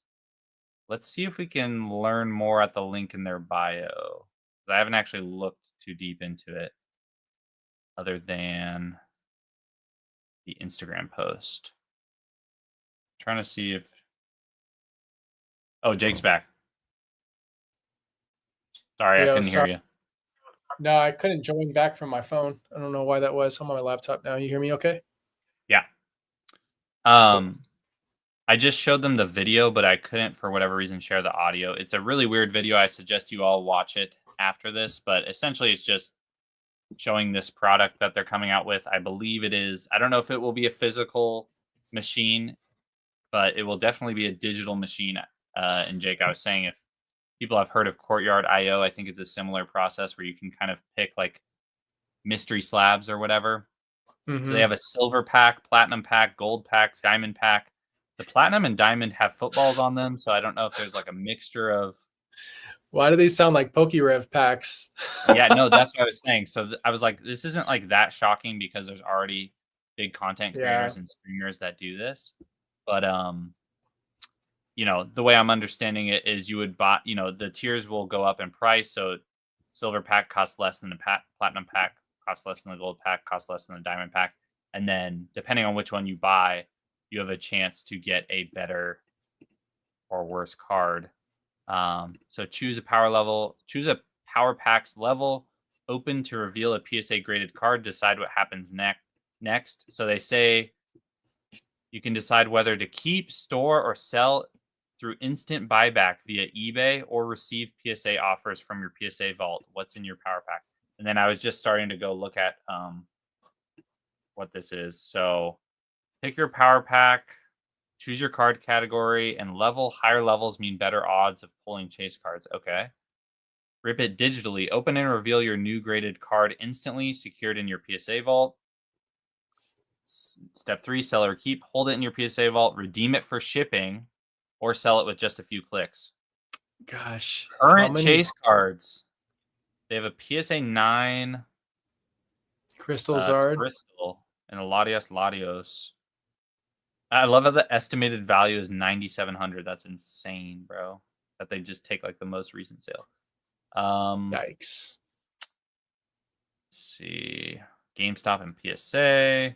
So yeah, I mean, they're essentially just doing glorified gambling, and they're going to make a shit ton of money from this. So virtual mystery packs. And it sounds to me like they're going to dump a lot of like just abandoned slabs that are in the in the PSA vault. I guarantee you this is why GameStop was accumulating so many like PSA 7, 8 slabs for a while. It didn't make sense why they were buying like just about any slab, but now it's, I mean, the profit or the margin they're going to make on these packs probably outweighs any cost they were paying. Even if they paid strong like 70-80%, that's strong for GameStop. They probably are going to make a lot of money on these. But I'm curious what happens if I click start breaking. Let's see if I can actually. I will not be, for the chat, I will not be spending a single dollar on any of this. I just am here to see the experience. Look how grandiose it is. That's crazy. It says I can skip the intro though. Oh, it's in beta. Okay. If you're a beta user, please log in with your invite. So I just am curious if like, you're going to see this on like all the PSA sponsored collectors soon. Buy one for the memes. Honestly, I would do that on stream sometime, but and I'll sell it back for a loss. But that'll actually be fun. Yeah, that would be funny. Loki, that would be a fun segment. Pulls the Zard. Yeah, if I ever made money from YouTube videos or someone donated or something to like rip a pack, yeah, that would be fun. Definitely. So I guess PSA has figured out the audience pretty well. I'm honestly surprised they haven't done it sooner. Just because, but again, it all makes sense now because we talked about this previously when you were on GameStop getting into whatnot streaming and stuff like that. I'm sure it's all going to be a feedback loop probably to get them to either buy it in those streams or be like, hey, if we couldn't rip your pack on stream, we have these power packs online. Feel free to go, buy one there. Or I'm sure you can buy them in store too. Like it's going to be nuts. I'm sure they'll have some way to redeem a gift card or something at GameStop to oh my gosh, damn. Yeah. The loop. I'm already getting ads from PSA for $15 off my first power pack purchase. Wow. Yeah, I wouldn't be surprised if we get coupons or promotional codes as a incentive with PSA accounts. Yeah, like for grading and stuff, you would get like a promo code or something. To like packs. Something. They've done other things. I mean, to be fair, like I got to give them credit for in the last few years, they are definitely PSA is definitely developing an ecosystem that is hard to break away from. Like you don't see, I'm sure CGC will try to follow suit, but you don't see Beckett or any of these other companies doing this where like Beckett doesn't have the infrastructure. They just don't. But PSA is pretty much building a infrastructure that will keep you in their ecosystem completely. Whether it's we grade your cards and we'll sell it for you on eBay and take a portion of that fee. We'll store it for you in our vault. We'll take a little fee. We'll have you rip these power packs. We'll take they're really keeping like the collector, like total. They have their magazines now. Like it's crazy. Yeah. The possibilities are endless. From a profitability company standpoint, it's actually pretty impressive. But like for the greater hobby, I don't know if leaning into the gambling is like the best thing. Yeah, I agree. Like I said earlier, like I am not the end customer for these types of things. So like it's like useless to me, but obviously it just shows the health of the overall market and the interest in PSA and how much it's actually insane to see how much they are actually scaling. I mean, they have an office in Japan. They're grading magazines and comic books now. You can scan your cards on the mobile app. Like the amount of things that they've done, you can literally. What were you going to say? No, I do want to show people the comments because they are very funny. They do anything but grade actual cards. What a waste of money. PSA repacks is a joke. This one is funny. This is someone I knew from DBS. Your upcharge is not scamming people enough yet. Let's see what else. I mean, they're in the money-making business. That's also why. I mean, if you're going to grade cards, I've said this over and over. If it's for like the liquidity, you're going PSA. That's just the way it is. 100%. If you're new to grading, PSA is like the lowest barrier of entry, like by far. You literally just drop them off at GameStop to someone who doesn't know what they're doing, to someone who has no idea what they're doing with their cards, and you get free tendies. Like you get a bunch of cards in a couple months faster than if you submit them yourself at this point, it seems, which is already crazy. But Dude, like you don't like I try just submitting to know. Beckett. Oh God, you'll be so scared to like. It's such an Yeah. antiquated. It's like honestly, Beckett reminds me of like how I don't have a distribution account, but I did try to get one a couple months ago. And some of those old distribution, or even like Hills Wholesale Gaming or websites like that, they have not changed for like 25, 30 years. Like the website is still like blue and purple hyperlinks, Yep. HTML. Like it does not look any different than it did in the Yeah. 90s. It's crazy. Hills hasn't changed at all, which is also great to see. But they have such good prices that like it doesn't really matter. They don't need to change. But yeah. yeah, this will be very interesting. I could definitely see a world in which, because you see this with like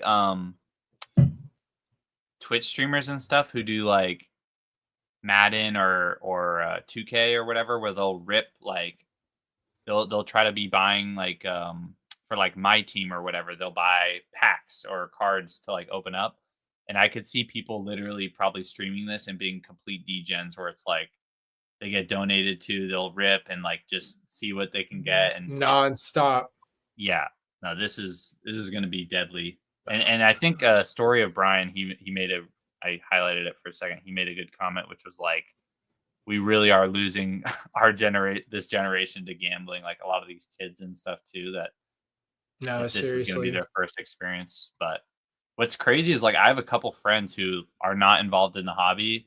And one of my friends, he sent me a picture maybe a month ago or so of like his first slab he ever got was he I don't know how he found it. He found some vending machine with graded mystery slabs, and it was a CGC 9 Japanese scyther, which I was like, honestly, I think he Dude, paid like 20 or 40 for the pack. I was like, honestly, you probably only broke lost. even.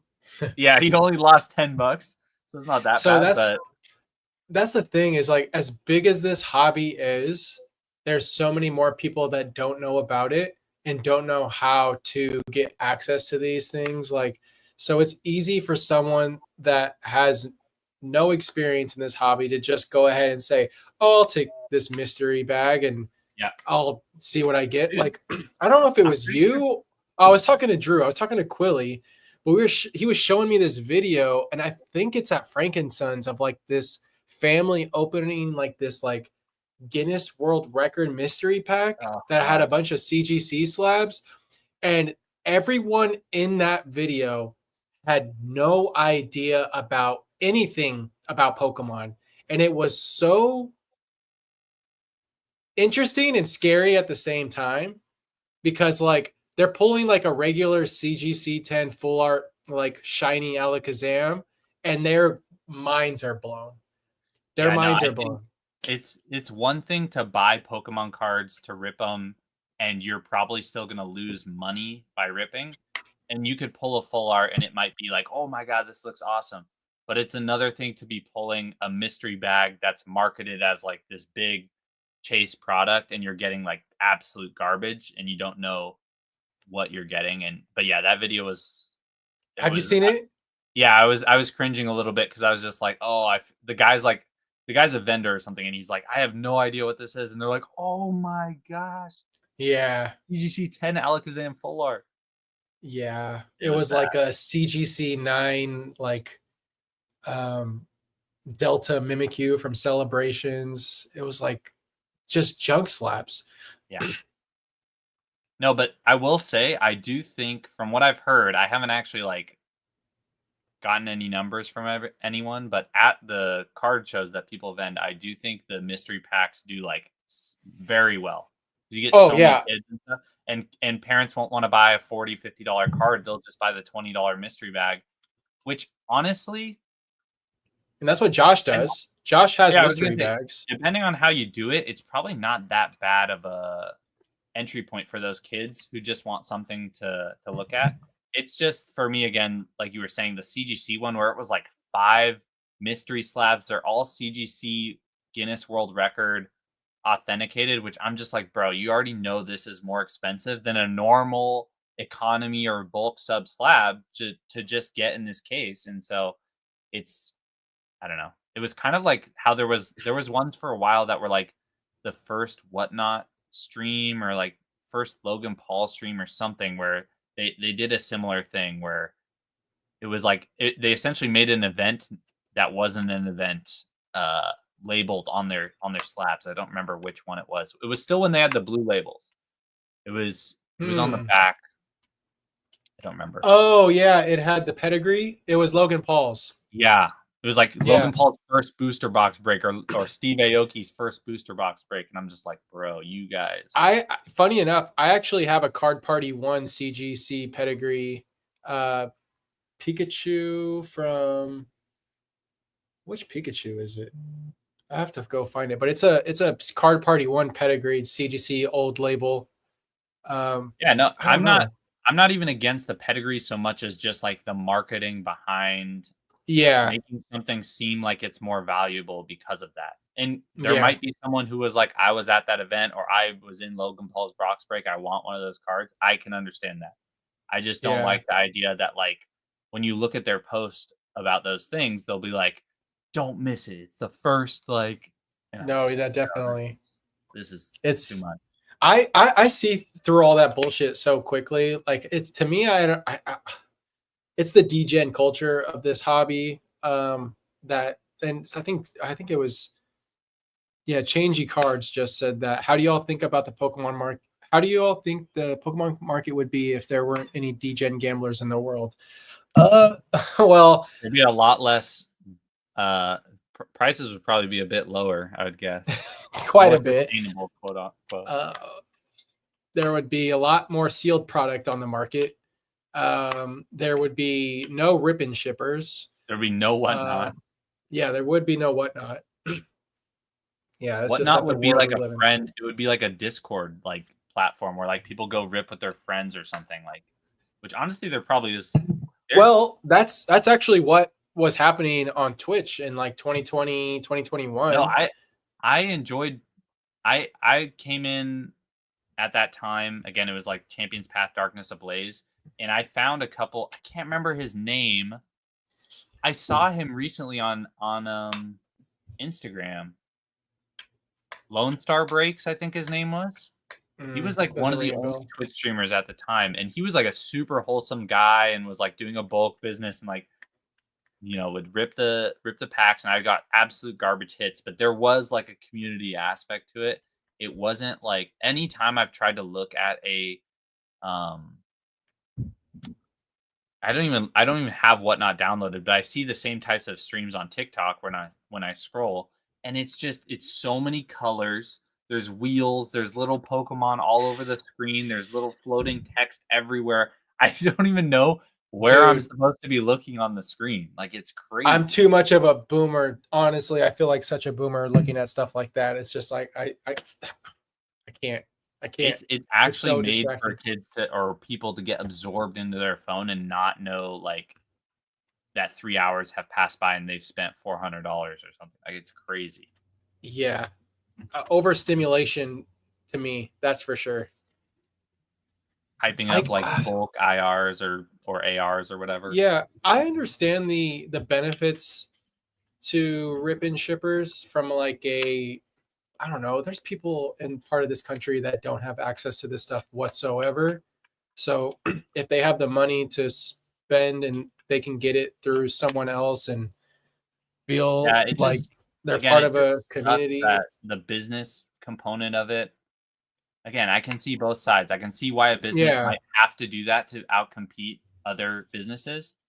But I also see the side where it's like, it's not structured in a way that actually educates the end consumer. It's the opposite. It's the opposite. And that's not their goal, but I don't know. I feel like once people realize that they've been been getting duped for a while, then they're like, oh my gosh, this person was like completely taking advantage of it. Yeah, it's just. Yeah, I remember when I remember when Terrestrial Festival was coming out, and I had re-downloaded Whatnot just to see what people were paying per pack, and it was like $30 a pack of that. And I'm just like, I could have literally got booster boxes for like $65, $70 last week. Like, you're out of your mind. And the people don't know. The people are just like, or they just like try to bash you and they're like, you're broke. Why are you in this chat? Brokey. Toxic as hell.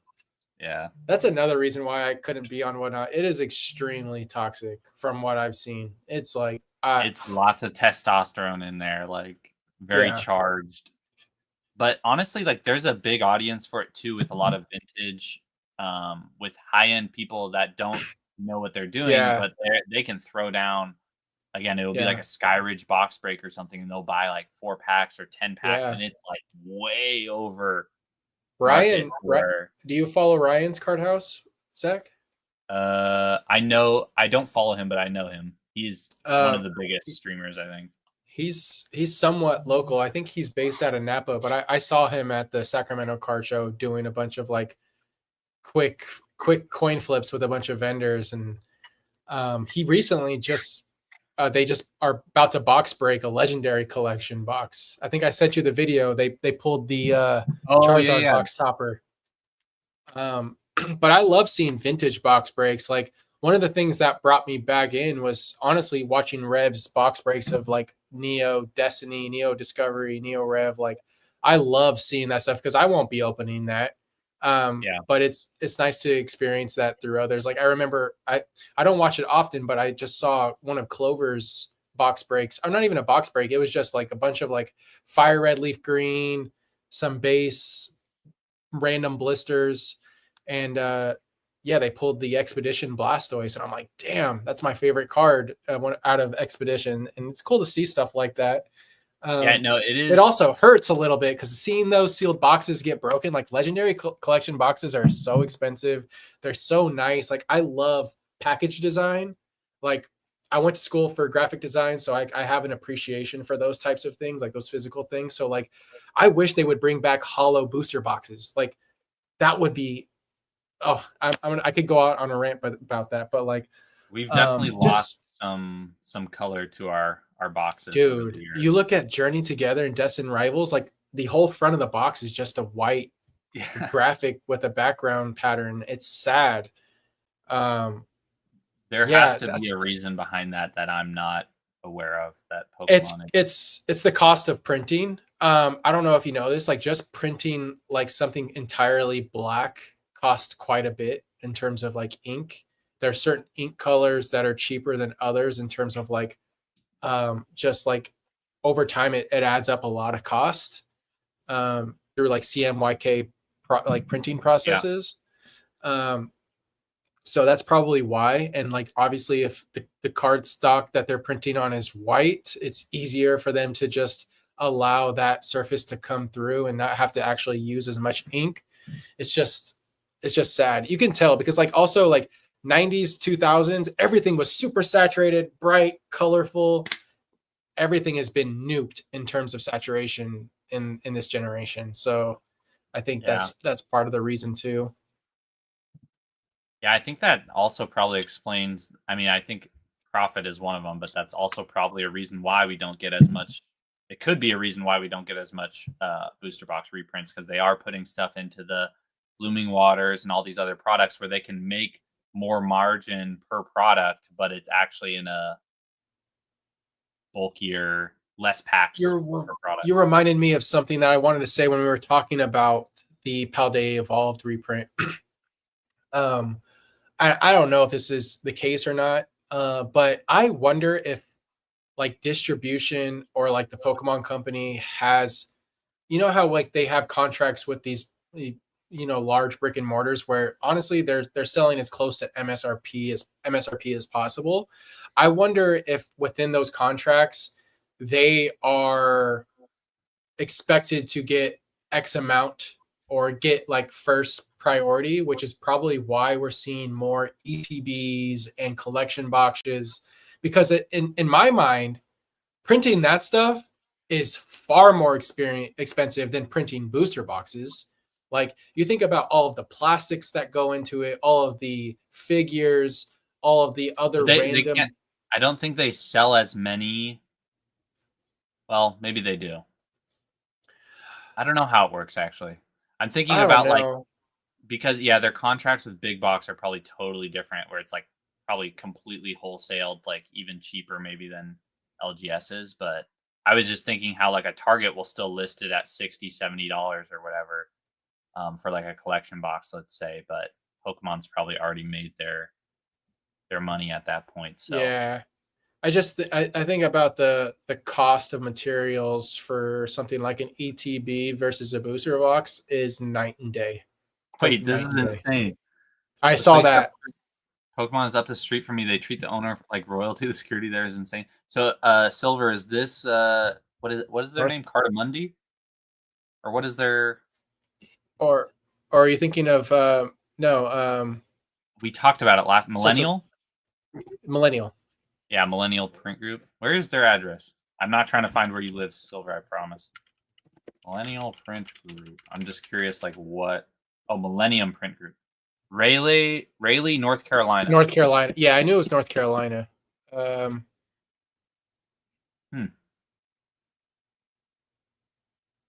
Interesting.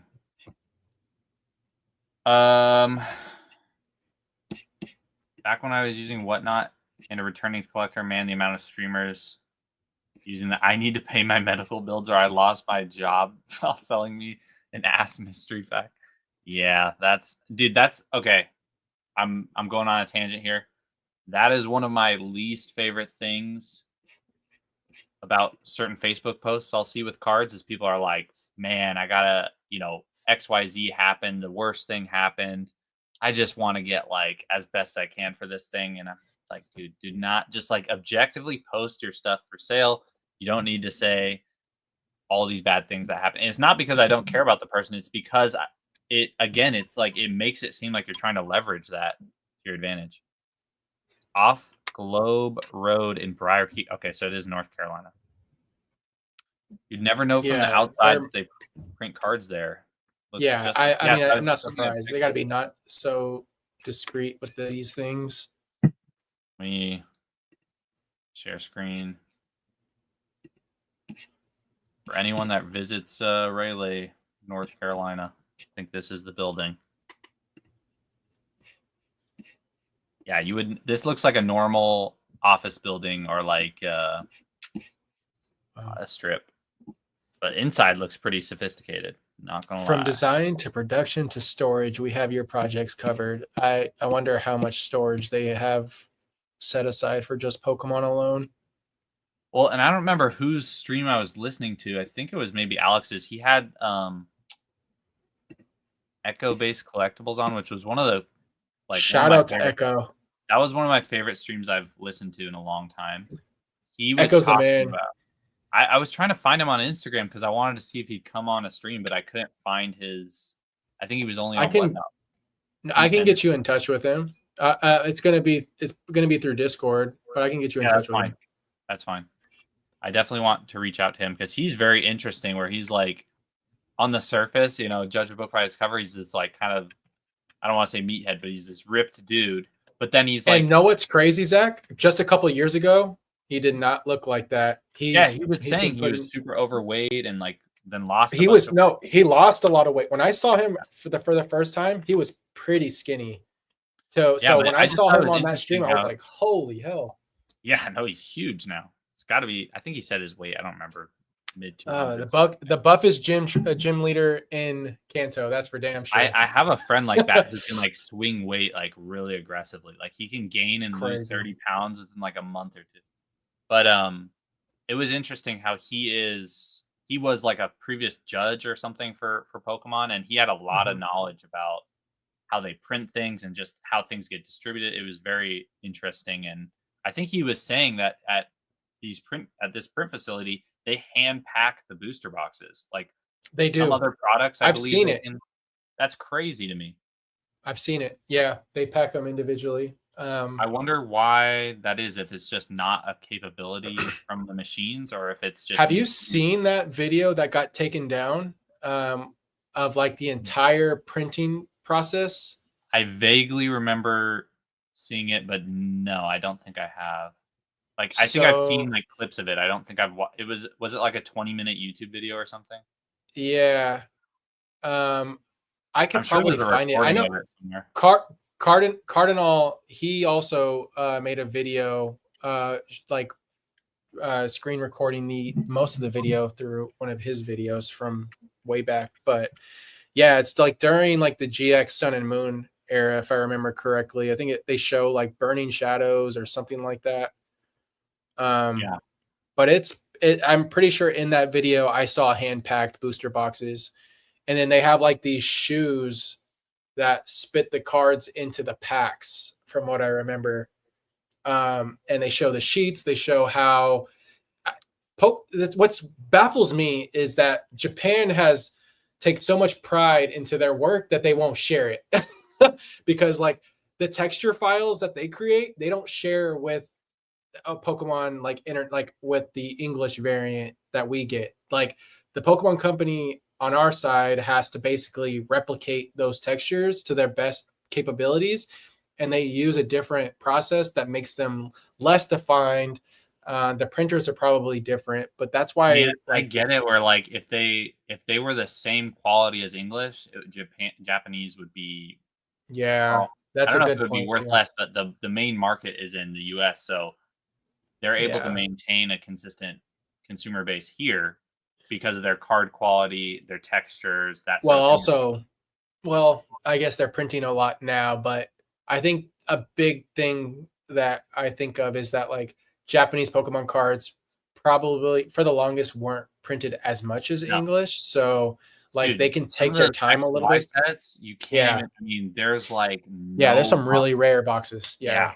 that are worth like thousands, but that it's not even like in English. It's like, I mean, they're still worth thousands now, but like at the time, Yeah. it might have been like a Fates Collide or something. It would have been like at the time, I think it was like a $400-$500 booster box in English, but in Japanese, it was like a $900 box because you just couldn't find it. I thought this Yeah. was pretty interesting. He said, Silver said, he works for the fire department. Went there for a fire alarm. They didn't even want to let us inside. That's actually wow. That sounds It's believable. yeah, no, I honestly that sounds very believable. I Or wouldn't they're be like think surprised if he's that's the gonna case. steal cards or something like that, or like Yeah. record the process. But I think I do remember part of that video. I'll have to look it up, or if you find it, send it to me. Because Yeah, I'll try to find it and send it to you. I could find Mason's video maybe, because I think I remember seeing like the stacks of cards in the card files, like after Yeah. they cut them, they like Mhm. filter down. Because I remember seeing that around the time when all the stolen hits were being talked about, the stolen Oh, Fusion yeah, Strike yeah. and Fusion Evolving Skies Strike, Long hits. I think Skies. maybe there was something about like how does this even happen, and then they showed like the process of like people were talking about the process. Yo, Yeah. what shirt are you wearing? That Oh, is savage. it's a Deoxys Rayquaza. Yo, Yeah. Had to for the stream. that's I'll nice. I'll try to see this artist, he makes like limited drops, and I think I've I been have like a I've been following a couple people that do that, and I'm like, dude, I can't. I'm not gonna shell out 50 or 60 for the, this, but they're so sick. the thing is these are screen printed, so the quality overall is a lot better than like your typical Mm. gimmicky stuff that you'd find elsewhere. I'll share it, but yeah, I picked up I'm giving this you one. some I have a homework to do. no, I got you. I have a Team Rocket one that's super cool, but it's got Jesse and James, and then it's got the Meowth blimp. It's Oh, got like Arbok, some Team Rocket grunts. It's fire, and he does some stuff that's like really just based off like a lot of nostalgia art from back in the day too. That's yeah, cool. I've been wanting to get a couple like oversized It's vintage. exactly what this is pretty Yeah, much. I either wanted the same gaming or thing, Pokemon to like wear to the dude. gym. I want to wear them to the gym. Yeah, no, definitely. Had to argue our way in, and then they had armed security follow us around the whole time. No one's breaking into that place for sure. That I guarantee you, this probably changed after. When did you do this, Silver? Was it like recent? Because I want to say it probably would have changed after they had a couple of those breaches in their line. And then also for the longest time, there was issues with you'd see a nobody because the thing is here with like Facebook groups and stuff, if you stay around Pokemon for like 2 or 3 years, you generally start to know Yeah, a lot of the names, even if you don't know them personally. you'll see a name where you're like, this guy always has like insane vintage stuff or whatever. Yeah, 2 years ago. But you'll see a name every once in a while where you're like, I've never heard of this Joe Schmo. And they'll have like multiple uncut sheets of like Trick or Treat set and like all these like pretty cool sets or like niche sets. But you can tell that they took them from like the trash of like a printing facility or something, which I'm always like, these are like, this is like the same type of thing where someone was able to get a bunch of hits, but instead it's like multiple uncut sheets. And I'm like, this is insane. And they want I'm like sure, 2-3 grand for them. And they've cracked down so bad on that. I can only imagine like that's probably like that Fusion Strike situation, honestly, probably It reflects bad like, on Pokemon. That's why they need to crack down. They don't even care so much, I think, about like the fact that the cards are valuable or the sheets are valuable. It's the fact that someone is able to get excess amount of them from their like this reputable brand, you know, and then they're like, dude, this Joe Schmo is making us look like really bad, or like that we don't have a handle on like our own facilities. And it'll always be like, not to stereotype, but it'll be like some random redneck dirtbag guy who's like has no right having all nothing these to lose. insane cards, or and they don't even know what they have or know how to.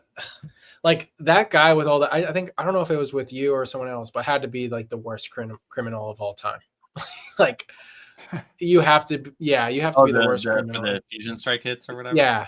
Let me just dump this all at one card shop and not raise a single worst eyebrow. Criminal meaning like should have been able to get away with it and failed miserably. He brought it all to one place. Yeah. He robbed the bank and then brought all the money back to like the bank across to the police station. No, he literally just brought it to the police station. I'm pretty sure like Trading Card World literally like called, I don't know how they got in contact with Pokemon, but they were able to contact like someone like pretty much immediately. They're like, dude, this is not. Yeah. All unsleeved stacks of Gengar, Espeon, VMAX. It's like crazy. And like I remember hires private detectives for those types of things. I want to see. I'm pretty sure one of our first streams we showed this, but I want to show. Like this is how you know too. That, and again, I'm not trying to stereotype. This is just I just know as a young adult male, you can tell. So like for the stolen is this the photo? Umbreons. It's like, bro, you can just tell by like the pants this person is wearing and like their sweatshirt or their belt or whatever. It's like this person clearly was like on their shift or something and went back to their car and like took a picture of all these hits. It's like the photos of people listing stuff on Facebook Marketplace before they leave the parking lot. Yeah, no. Dude, there's eBay listings that like you saw that with Black Bolt and White Flare where it's like they just put on their seatbelt or something and they have like the Black Bolt, or you'll see the GameStop bag like on the ground at their feet or something and you're like, bro. Yeah. Yeah, this was nuts, dude. It really was. The amount of money there with those Fusion Strike is crazy. And then the other component of that set too, which again, it's so at that time was those stacked Canada print boxes or whatever. Yeah, loaded. Which I remember what's his name? D-Brews or whatever. He had a case where he was asking like 3 or 4 times market, which to be fair, probably is warranted. It's just like it should never have gotten to that point in the first place. Like so crazy. Yeah. I hope that case never got ripped. I think things like that are so rare. Can you imagine a case like that if like a Ryan's Card House or someone bought that and then ripped it on Whatnot? They would probably make as much as a vintage box break. Oh, easily. Yeah. I don't know if you knew about Super Duper Danny's box break of Neo Discovery. She bought it from a guy. I don't really hear from him too often, but he used to be big into vintage boxes. And he sold one of his Neo Discovery boxes. It was an unlimited box for her box break. And every single pack had a holo. Every pack. All 36? Yep. Wow. Every single pack. Yep. It was crazy. I'll have to find that. That one's pretty cool to see too. Yeah, that would have been an interesting story to find out where he got that from and if he had more at the time. Yeah, I know exactly. Like if you can kind of figure out Probably where one that of case came from. well, probably what happened too is back then someone probably ripped it back in the day and got 36 hollows and was like, "This is so cool," but like no one's ever heard about it because it's been 20 Yeah. years or whatever now. Oh, I'm sure it's happened in the past. Another one that was really cool was I think it was one of Rev's Neo Destiny box breaks, but he was pulling double hits out of packs like left and right. So he would pull like a Dark Houndoom, then behind it would be like a Shining Tyranitar. There was actually Ooh. a pack that had I think it was, yeah, I think it was that exactly. It was Shining Tyranitar with like a Dark Houndoom in the same Bro, pack. he looking at some of his old I need to go back and watch some of those box breaks because those streams were crazy.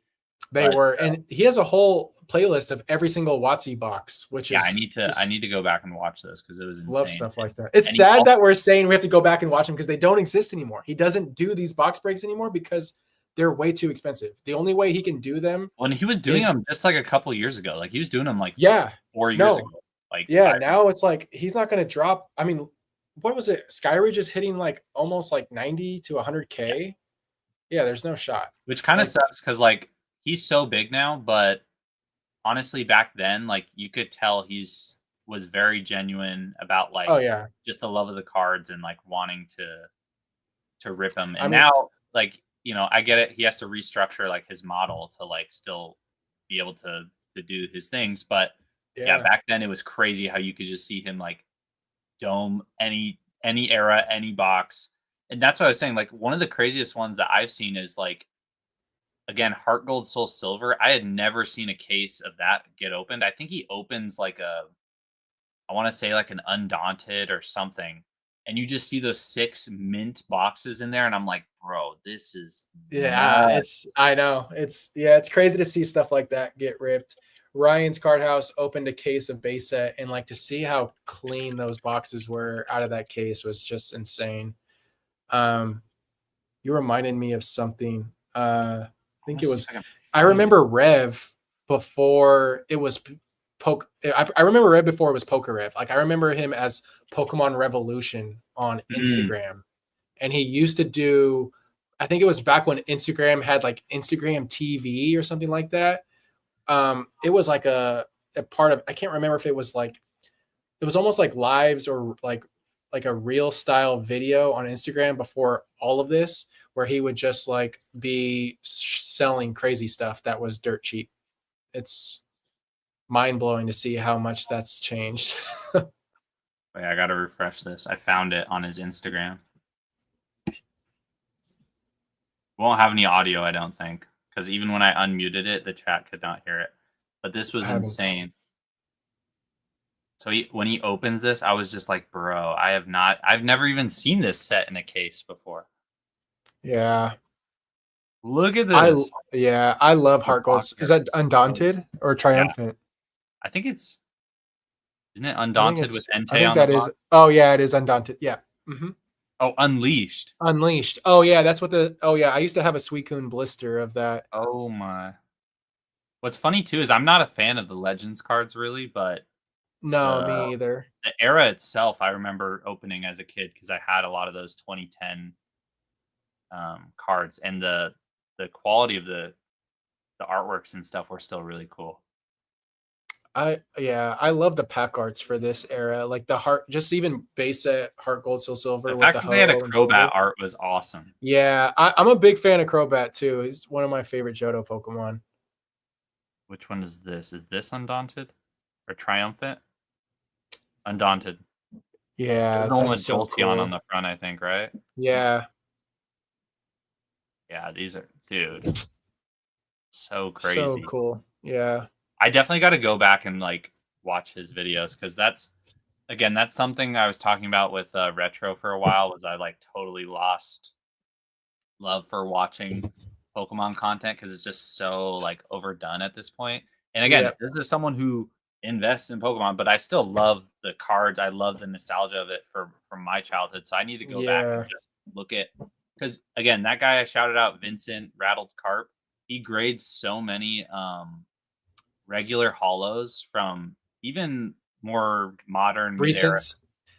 like XY Sun and Moon, and there's so many holos where I just have never seen the artwork before, and I'm like, dude, these are like legit. Like, there was like a team up Lugia he posted, I think. Let me find it. I know which one you're talking about. I was like, bro, this is the most insane. This looks like the Mewtwo card, kind of like. It was sick. I'm trying to get him on a stream because I think he has like a lot of. Yeah, I know knowledge. exactly which one you're talking. I think it's a Sun and Moon promo. Tell me. Yeah, it's a team up set, but it's like doing like a Aurora Blast or something like that. Well, maybe he didn't post it. And he graded. He graded. It's I don't know if SM9.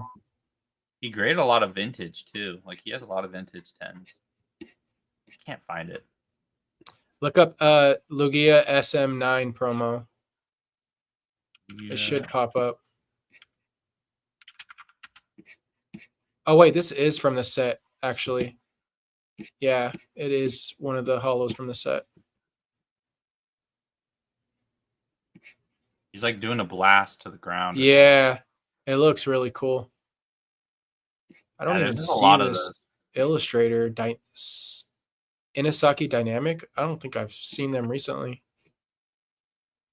Oh, it's really good though. Too. Yeah, that's a good one. But yeah, I have a buddy that even grades some of like it's like just random holos from modern stuff that I'm like, oh, that actually looks too expensive nice. to grade them right now. So it's yeah, no, that's exactly it. That's why I don't grade stuff like that right now. It's you're right. It's way too like $19 a card right now at PSA is. It's funny because I say like they're so cool and that I would grade them if it was cheaper, and then when grading gets cheaper, I'll be sending like alt arts and SIRs and IRs and stuff. Oh, that's Steelix though. What is that from? This is dude. I'm pretty sure this is a Scarlet. Oh yeah, the Cosmo, dude. That's another thing that is probably good promos in this era. Severely undervalued. I just recently put out a video, and I think I missed that, but that was something I had originally noted was the Cosmo Holo promos from this era are like severely undervalued in terms of just the overall market. Because there's some badass ones. I saw a Pikachu one that I didn't even know existed. This one's super cool too. This one you could get anywhere. Which one is this? Hisuian? Oh no, I think it was just regular Arcanine maybe. Oh yeah, that's from SV Base.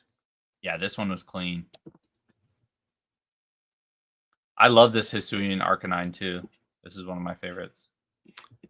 There's a Cosmo Holo. Oh, is it this one?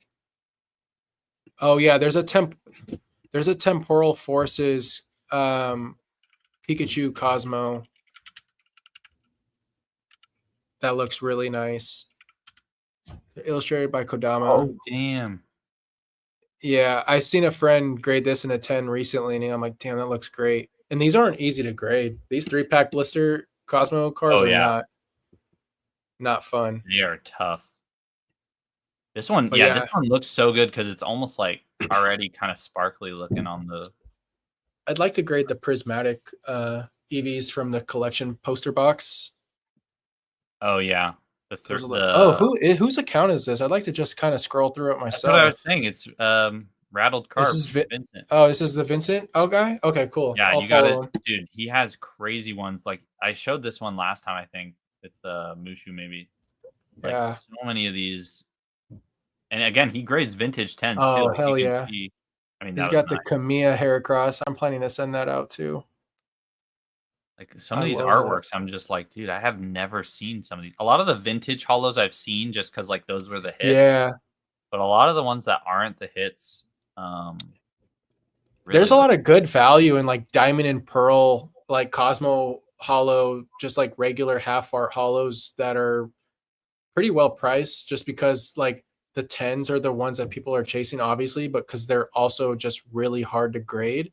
But like I just picked up, I can't show you because but I just picked up the Legends Awaken Dragonite, which is a beautiful illustration by Mitsuhiro Arita. I picked up the Garchomp from I picked up the Supreme Victor's Garchomp. Dude, $50 for that and a PSA 9 for a card that's 2008. we're almost getting close Well, to that and 20 one year like mark. the Dragonite, it's like gonna be Yeah. like 2,500 or something in a 10 probably. Like, Yeah, that's it's absurd. not all of those diamond and pearl hollows are really tough to grade. I think. Well, apparently, I got the that that reverse hollow combustion PSA 10, which is like totally not something I would go for from Great Encounters, and it's like pop 9 or something. But Which apparently, Pokemon? it's a Blaziken's second, I believe. Oh, I feel like I know which card you're talking about. I posted it just kind of for the meme. I put it on my eBay for $500 OBO just as a joke. Is it the one where he's bending? This one. Oh no, I haven't seen that one. So it's like pop 9 in the PSA 10. There's not very many submitted, but yeah, those reverses are tough too.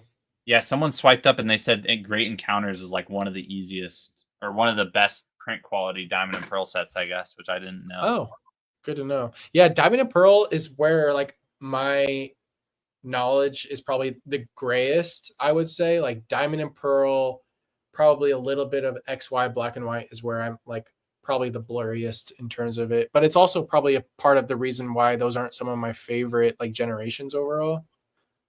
But Diamond and Pearl has some sleepers. This is not real, is it? This is on his page. No, that's not real. No. Okay. I was like, no. That's absolutely not real. I'm telling you right now. No. Yeah, that card would be all over every Instagram. Okay. Talking about Umbreons. Yeah, I wonder how much of this he still has, but it seems like he sends a decent amount. I was asking him a lot of questions.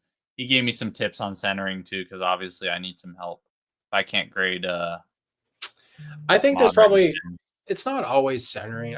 I'd love to like when I see you at card party. Yeah, when I see you at card party, I'm gonna literally inspect all of yours and look for things. Dude, I just bought a $20 pair of vice grips and end cutters or whatever from Amazon. Can I give you a pro tip?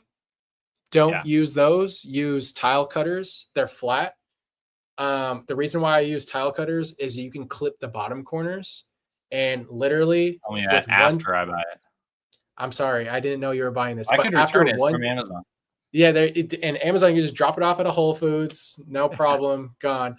No, but I like to use tile cutters because they have just a better grip, in my opinion. Also, you can clip those bottom corners, and you take a butter knife and just twist one side, and you can pop the whole thing apart, even the new slabs, which I prefer because I know most people like to just clip the top two and then butter knife it and then kind of like pinch it apart or pull it apart. But that's a little risky because sometimes it snaps in the middle. But if you clip the bottoms with tile clippers, it's easy, super easy.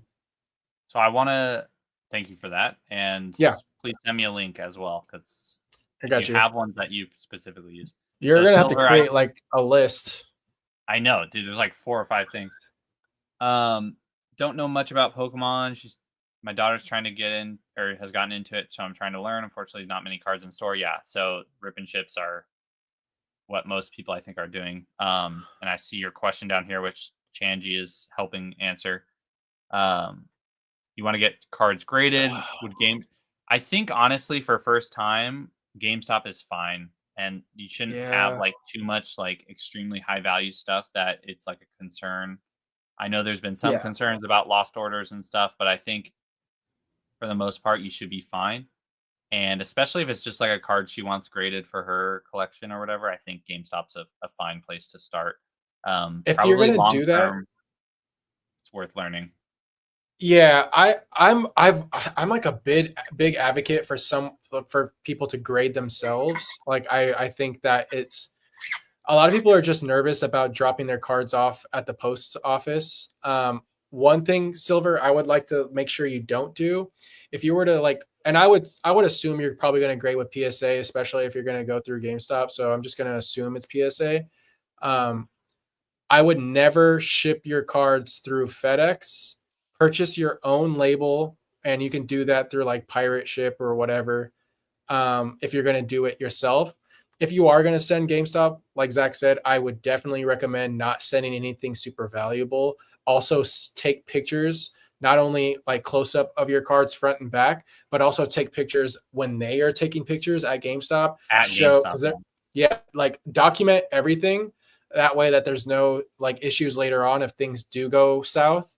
But I like once you get one done, and that's another thing like I learned from Pokemon knowledge, PK. Like for the longest time I've been watching him, and then he just kept making like comments about like if I could do anything, I would recommend everyone to grade at least once. And I think once you do it once, you'll understand. It'll kind of like just like flip in your mind and realize that it, even if you don't even want to collect graded cards, it's a great way to grow your collection without putting less with honestly by putting less money into it. You can trade those graded cards for raw cards that you want for your binder and just churn and burn that way, grade them again, sell them. It's just like this like churn repeat kind of process to like really scale your collection depending on what you want to do. But yeah, if you're going to do GameStop, I think sending low value cards, mid, like nothing like super, like you're not sending first ed Charizards or anything like that. You're sending modern, but consider grading yourself. I know the memberships with PSA are kind of expensive right now. It's like 150 or 200 for the year, but you get benefits, which I think actually end up paying for the membership over time. So like you'll get like magazines with, sometimes you'll get One Piece promos. And if you're not a big fan of One Piece like I am, you can literally sell those cards for like Holy hell. $50 to $100. She She pulled pulled the red Victini. Oh boy. my Well, yeah, that's tough. I think I wouldn't send that through PSA.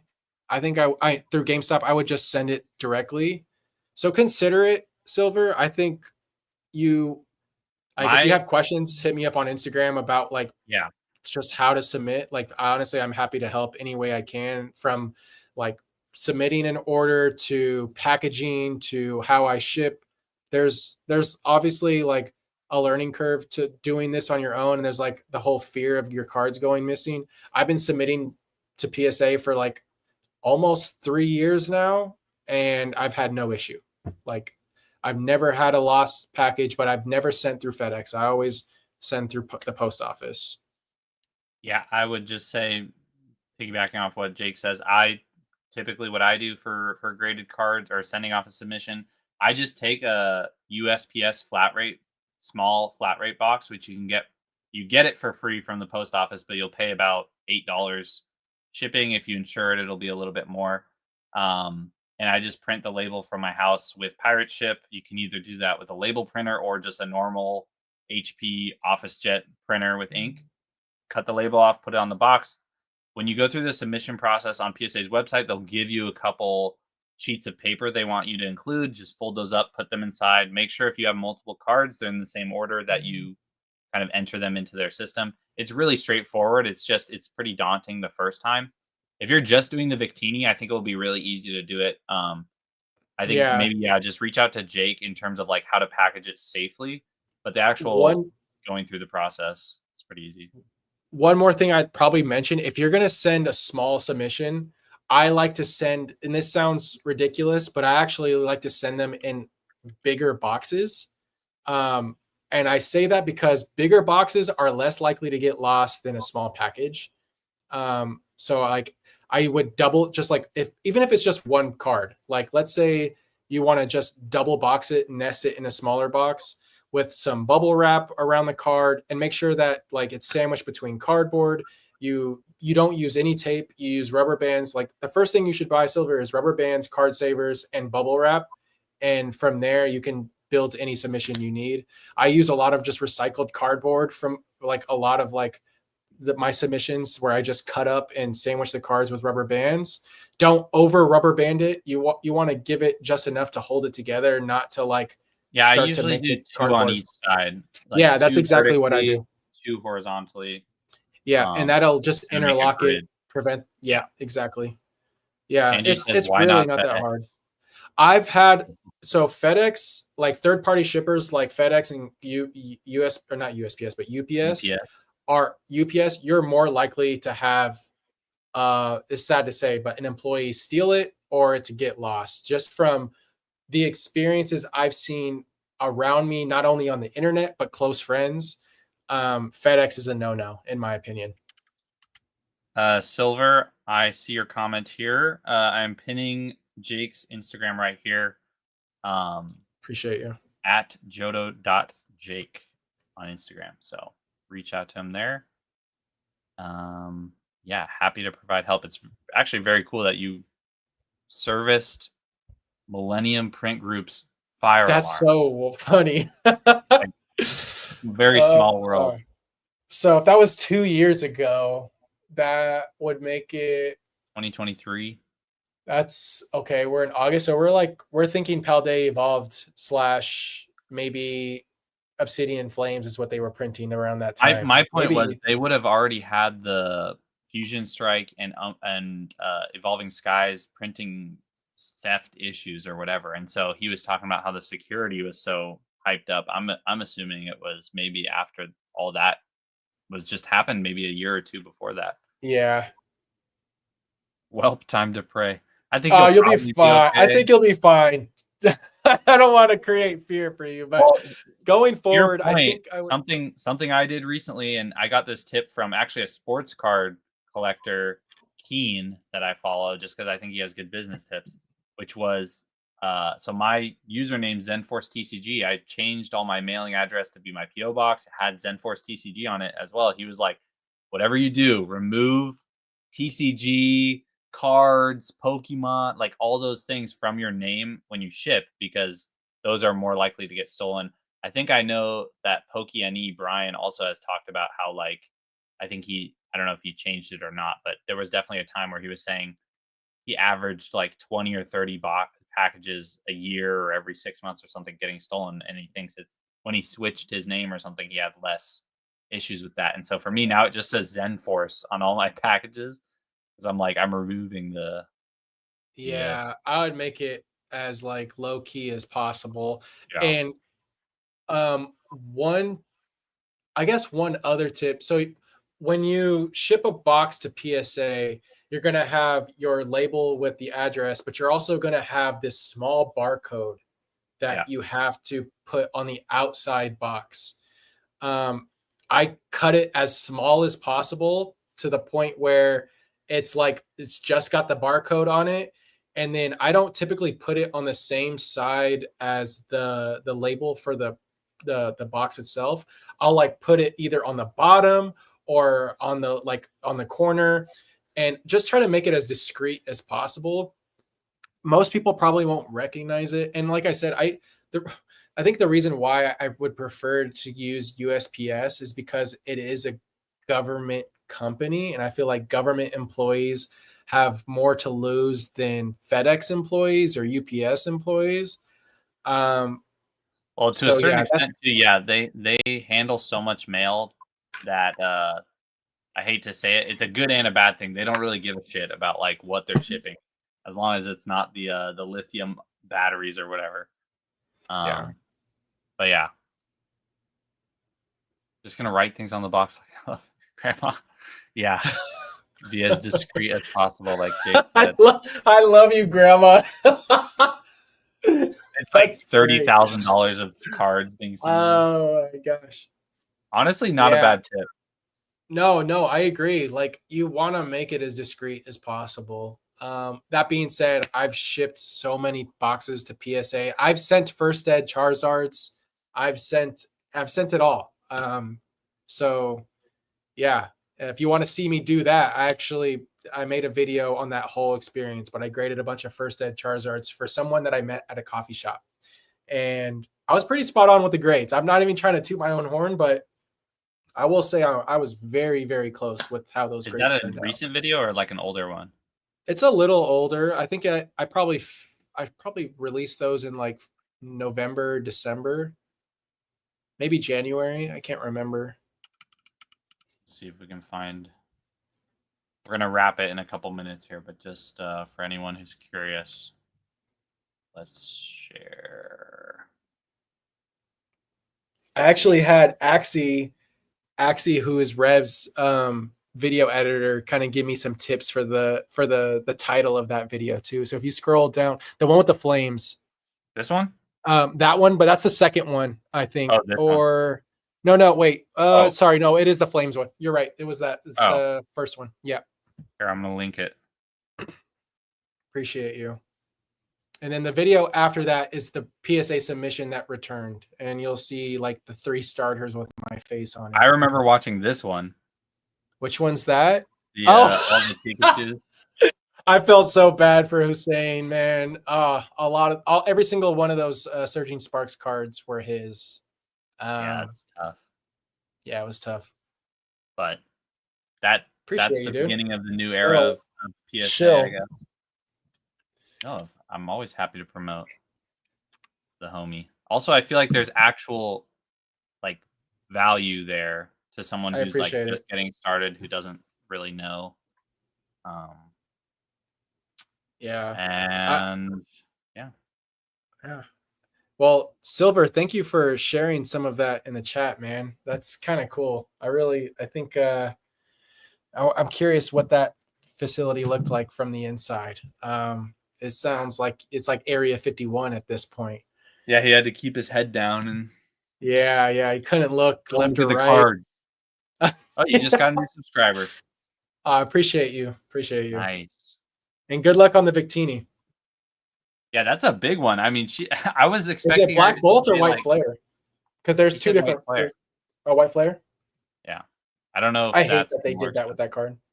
I know. So weird. So unnecessary. They probably knew that they wouldn't be able to print enough for everyone to get both sets, and so they're just like, you know what? You get an ETB of either one. We'll give you a shot. It'll be interesting to see which of those 2 does better in the distant future. I don't want to create a whole nother conversation. Did you see the stuff about the Seismitoad? Dude, don't buy that card. Anyone in the chat that hears me right now, if you remember the hype on the Magneton promo from Surging Sparks, this is that all over again with a less popular Pokemon. Anything similar to the Drowsy too, even though it's not the same artist, but it's like Kamiya, definitely Shinji. I feel like Shinji drew a lot of inspiration from Kamiya, because if you actually look at the Galarian Slowking and compare it to that Seismitoad, there's a lot of similarities. They have just create random objects that are psychedelic in both their own styles. The Seismitoad. It's a cool card. Did you hear something about like the 666? That's what I was bringing up, because so goofy, man. And I hadn't heard about it, but I guess I see it. But it's, to me, I was like, that's a bit of a stretch. That's a stretch. It's a stretch. People were saying that's part of why it's like pumping even more. It's because it's like a controversial card that they think will get banned. They think the card will get banned. I'm just like, absolutely not. People thought the Gengar that looked like he was smoking a pipe was gonna get banned from. I would feel more confident again as a quote unquote investor betting on a Gengar card than a Seismitoad. It's a great looking card, but it's at $200, guys. It's at $2. Yeah. Dude, look at the sales. Yeah, there's no shot, dude. There's no shot. I would never pay. The guy I was talking to was like, I'm buying the Japanese ones right now. Like a speculative Magikarp all over again, huh? Yeah, dude. Yeah, I mean, Shinji is becoming very notorious for like. It doesn't. This is proof that it doesn't matter the Pokemon. Yeah. That if he does a full art of it, it's going to do some damage. I mean, if you're comparing it to the other IRs in the set, there is a case to be made, because a lot of the other black and white IRs, they're just like, they're cool, but they're cookie cutter. Yeah, they all kind of look the same. They're like, they have, it's the Pokemon in the world, but it's the design of them looks the same, where it's like you could see that in the anime or something, probably. Yeah. But yeah, it's gonna be tough when Shinji does another like A tier, S tier Pokemon. Like imagine us getting like a Shinji Kanda Mega Gengar, like the possibilities are endless in terms of what. Oh, dude, I haven't even seen some of these. This Conkeldurr. The Conkeldurr is actually cool. Wow. Gives me like cyberpunk stuff. I've been avoiding like the brand new sets when they come out, because I'm just like, bro, what's the point of me looking at the cards? I know I'm not going to buy them right now because they're so expensive. I'm working on a video talking through all of the illustration errors for Black Bolt and White Flare, but I'm not going to use TCG Player. If you wanted to, you can literally see all of these from the Pokemon website through the expansion. I am not kidding you. That guy, Vincent Rattled Carp, told me about this last night. I literally bookmarked the page yesterday because I forgot you could. I didn't even know you could do this till he mentioned it. So I'm like, there's a lot of similarities between you two in terms of like just being effective at. So what would I do by rarity? So let me see or if I can expansions. Yeah, there you go. I could do White Flare and Black Bolt. Yeah, this is the best way to do it because then you can look at both of them. Yeah. And the you want to know what's funny? He told me to look through this website for centering standards. Like he was literally like, you can find like this is the exact centering of like. Yeah, no, that's a perfect template for exactly what that is. Yeah. And then can I do by rarity on top of that? You can also do. You can go to tcg.pokemon, and then I think it's like galleries. Hold on, I think if I do this, it'll work. Here, as long as I can layer both. Yeah, there we go. I did all SIRs and IRs. There you go. Yeah. How many? You can't put that many per page though. If you go, I'm gonna send it to you on Instagram. I think this will work. Just sort and shoot galleries. I don't want to take up too much more of your time too. Yeah. No, you're good. But yeah, this is it's like it might have been broken. I'll share it with you. Found. Yeah, just find it and send it to me because I'm definitely. Yeah, it's a way better way to like look at it without all the noise. Like if you're just there to appreciate the artwork and not the price, I think that's the best way to go about it. Dude, this looks exactly like the Charmeleon from 151 on the ledge. Oh, it is similar. There are some cool cards in this set, though. I definitely need to like. Wonder. Yeah.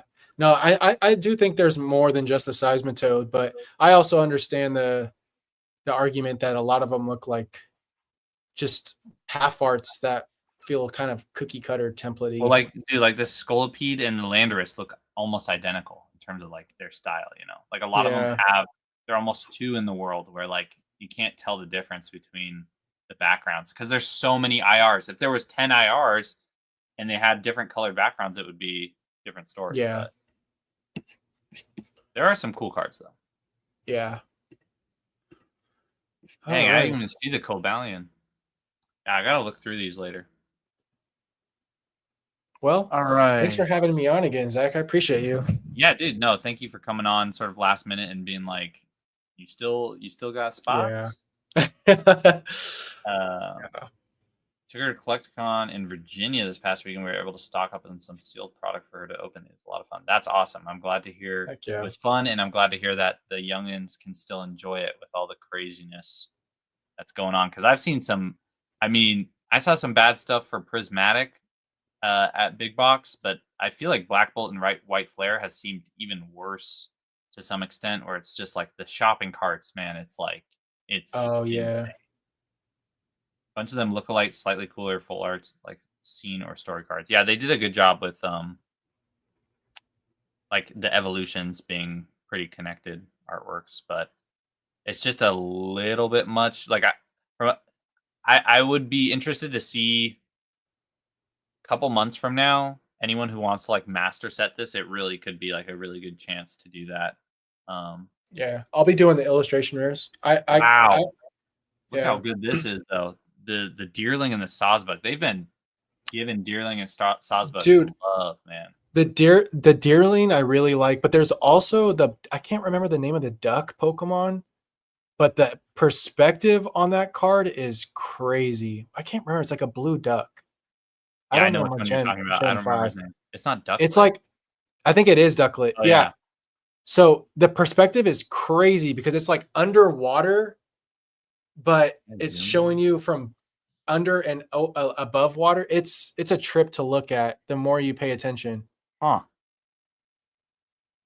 Oh, I see. So like you're looking You're at this one's face, underwater. but there's feet Yeah. over here. Yeah, that's definitely trippy. Yeah. I got to go through this at some point. That Swana is nice too. Damn. That Swana screams Nat Geographic. It really does. Is this even a Pokemon, bro? That's funny.